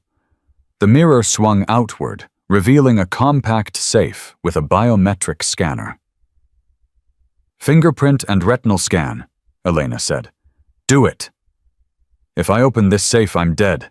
The people in that network, they'll kill me before I can testify. That's not my problem. Open it. Holloway placed his thumb on the scanner. A light flashed green. He leaned forward for the retinal scan and the safe clicked open. Inside was a single flash drive. Small, unassuming. The key to everything. Elena reached for it. Holloway's hand closed around her wrist. You think this is over? His voice was different now, desperate, dangerous. You think you can just take that drive and walk away? The people on that list have resources you can't imagine. They'll hunt you. They'll hunt your father.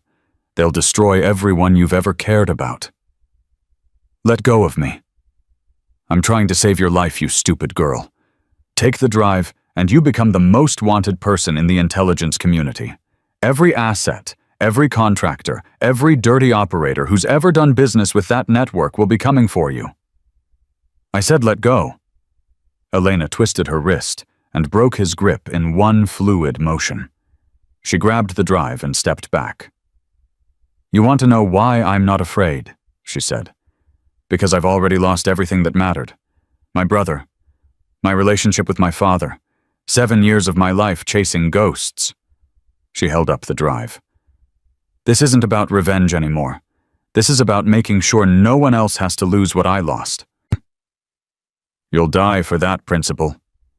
Maybe, but you'll go to prison, and that's enough for me. The cabin door burst open. Roberto Navarro stood in the doorway, weapon raised, flanked by 2 of his operators. Elena, status, I have it. She held up the drive. Everything's on here. The whole network. Her father's eyes moved to Holloway, who was slumped against the wall with the look of a man who had finally run out of options. Captain William Holloway, Roberto said, his voice carrying the weight of 40 years of military authority.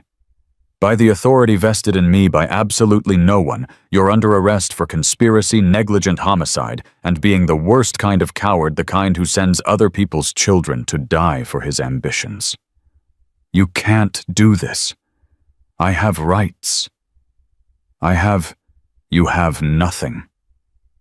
Roberto stepped closer. My son is dead because of you. My daughter almost died because of you. The only right you have left is the right to remain silent. He paused. I suggest you exercise it. 2 operators moved forward to secure Holloway. Elena watched as they zip-tied his hands and dragged him toward the deck. For a moment, their eyes met predator and prey, their positions finally reversed. This isn't over, Holloway said quietly. The people on that drive will never let this go public. They'll bury it. They'll bury you. Let them try. Elena's voice was ice. I've spent 7 years as a ghost. Let's see if they can catch me. Holloway was dragged away, and Elena was alone with her father in the master cabin of a yacht that had once been the nerve center of a conspiracy that had killed her brother. It was over. Finally, impossibly, it was over. Then her father did something she hadn't expected. He pulled her into a hug. I'm proud of you, he said, his voice rough with emotion. Gabriel would be proud of you. Elena stood rigid for a moment, unprepared for the contact after so many years of distance. Then slowly she let herself relax into her father's arms. I miss him, she whispered, every single day. I know. I miss him too. Roberto pulled back to look at her face. But he's not gone, Elena. He's right here. In you. In everything you've done to honor his memory. I didn't do this for honor. I did it because I was angry. Anger and honor aren't mutually exclusive. The best warriors I've ever known were driven by both." Her father smiled sadly.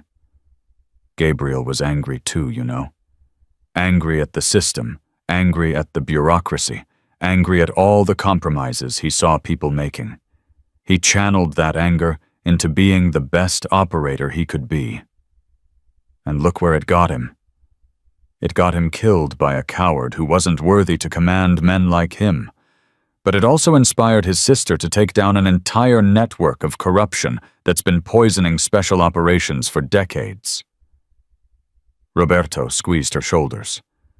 "That's a legacy, Elena. That's something that matters." Elena looked down at the flash drive in her hand. Such a small thing to contain so much destruction. "What happens now?" she asked. "Now we finish this. The drive goes to investigators I trust, people outside Holloway's network. The story goes public through channels he can't control. And you," he paused, "you decide what comes next." "What do you mean?" "I mean you've spent 7 years chasing this. Now that it's over, you get to choose what your life looks like. You can stay in the army, request a new assignment, try to build something that isn't defined by revenge." He met her eyes. "Or you can walk away. Start fresh somewhere. Be someone other than Gabriel Navarro's sister." Elena considered this for a long moment. For 7 years, her identity had been consumed by this mission. The investigation, the search for truth, the drive for justice. Who was she without it? "I don't know how to be anyone else," she admitted. "Then don't be anyone else. Be who you've always been, just without the weight of this on your shoulders." Roberto smiled. "You're a warrior, Elena. The best I've ever seen. But warriors need something to fight for, not just something to fight against." "What should I fight for? That's for you to decide. But if you want my suggestion..." He glanced toward the deck where the sounds of the operation's conclusion were filtering down. "There are a lot of young operators out there who need someone to show them what real leadership looks like. Someone who knows the cost of failure and the value of doing things right. You want me to teach? I want you to pass on what you've learned. The skills, the judgment, the willingness to sacrifice everything for what's right." Roberto's voice softened. "Gabriel used to talk about you, you know. He said you were the smartest person he knew, and someday you'd realize it, and stop trying to prove yourself to people who didn't matter." Elena felt tears burning behind her eyes. "He said that the night before his last deployment, he called me from Virginia Beach. He said he was worried about you, that you were pushing yourself too hard, that you'd never learned how to accept help." Roberto paused. "He made me promise to take care of you if anything happened to him, and I broke that promise. Dad, I was so lost in my own grief that I pushed you away instead of pulling you close. I told myself I was protecting you, but I was really just protecting myself from losing someone else." His voice cracked. "I'm sorry, Elena. I'm sorry for all of it." Elena reached out and took her father's hand, the same hand that had presented medals to heroes, signed orders that changed lives, shaped the careers of hundreds of operators. Now it was just a father's hand holding his daughter's in the aftermath of a battle they had finally won together. "I forgive you," she said, "and I think Gabriel would too." Roberto closed his eyes. When he opened them again, they were wet with tears. "Then let's go finish this. Together." They walked out of the master cabin and onto the deck, where the night air was cool, and the stars were bright, and the weight of 7 years was finally lifting from Elena's shoulders. The next 6 months moved faster than Elena expected. The drive contained everything Holt had promised, and more.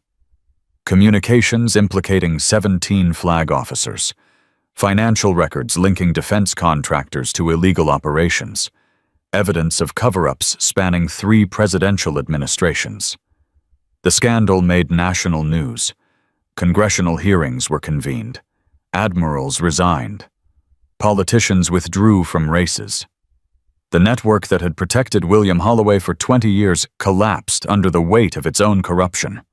Holloway himself was tried in military court and convicted on multiple counts of negligent homicide conspiracy and conduct unbecoming an officer. He was sentenced to 30 years at the United States Disciplinary Barracks in Fort Leavenworth. Elena testified at the trial. She spoke for 4 hours about Gabriel, about Operation Sandstorm, about the investigation that had consumed 7 years of her life. When she finished, the gallery was silent. The prosecutor asked her one final question. "Staff Sergeant Navarro, what do you hope comes from these proceedings?"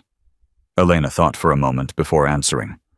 "I hope that someday a young operator will read about this case and understand that the people who lead them have a sacred obligation to tell the truth, even when the truth is inconvenient. I hope that commanders will think twice before approving missions based on compromised intelligence. And I hope that the families of Gabriel Navarro, James Patterson, and Michael Torres can finally have peace knowing that the men responsible for their deaths have been held accountable." She paused. "But mostly I hope my brother can rest now. He deserved better than what he got. They all did." The verdict came back guilty on all counts. Elena watched from the gallery as Holloway was led away in chains. Their eyes met one final time. He looked broken, diminished, a shadow of the man who had once commanded the loyalty of hundreds. Elena felt nothing, not satisfaction, not triumph, not even relief, just a quiet certainty that she had done what needed to be done.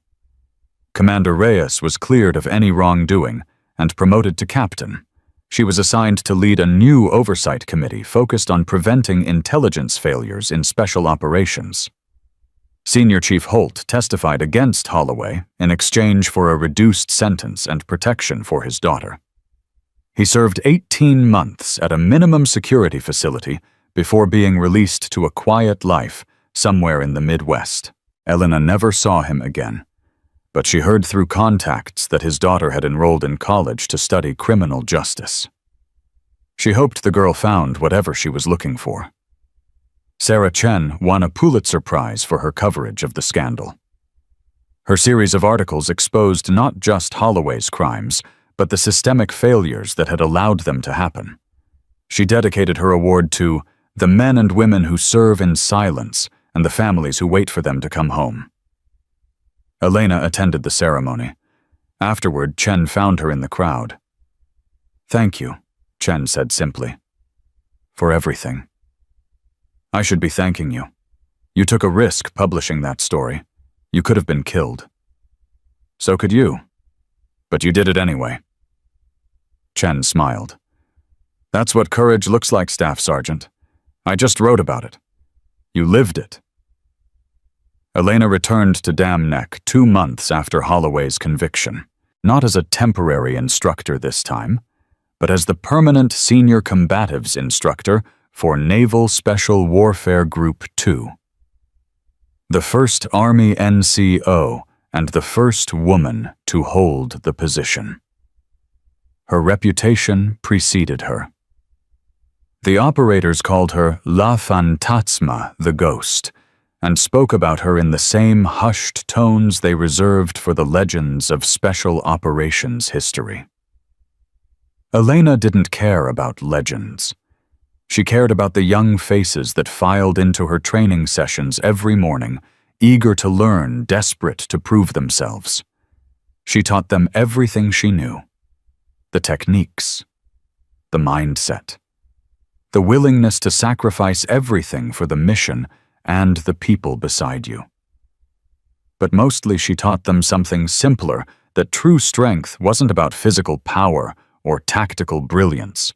It was about knowing who you were, what you stood for, and what you were willing to lose for it. One evening in late November, Elena stood outside the combatives' facility as the sun set over Dam Neck. The air was cool. The base was quiet, and for the first time since Arlington, she felt like she was standing on ground that belonged to her. Her phone buzzed. A message from her father. Dinner. Sunday. I found Mom's recipe for arroz con pollo. Thought we could try to make it together. Elena smiled and typed her reply. I'll bring the wine. She pocketed the phone and looked up at the sky where the first stars were beginning to appear. Gabriel was up there somewhere. She didn't believe in heaven, not really, but she believed in memory. She believed that the people we love never truly leave us, that they live on in the choices we make and the lives we touch. I did it, hermano, she whispered. I kept my promise. The wind carried her words into the darkness, and Elena could almost hear her brother's voice in response. I know you did, Lena. I always knew you would. She turned and walked back into the facility where a new class of students was waiting. Tomorrow would bring new challenges, new obstacles, new battles to fight. But tonight, she was at peace. The ghost had found her home, and she would never be invisible again. The work was hard, the respect was earned one day at a time, and Elena Navarro wouldn't have it any other way. Because that's what it meant to be a warrior, not the violence or the glory or the medals on your chest, but the quiet determination to keep fighting for what matters, even when the world tells you to stop. Gabriel had taught her that, and she would spend the rest of her life teaching it to others. That was his legacy. That was her purpose. And that was enough, was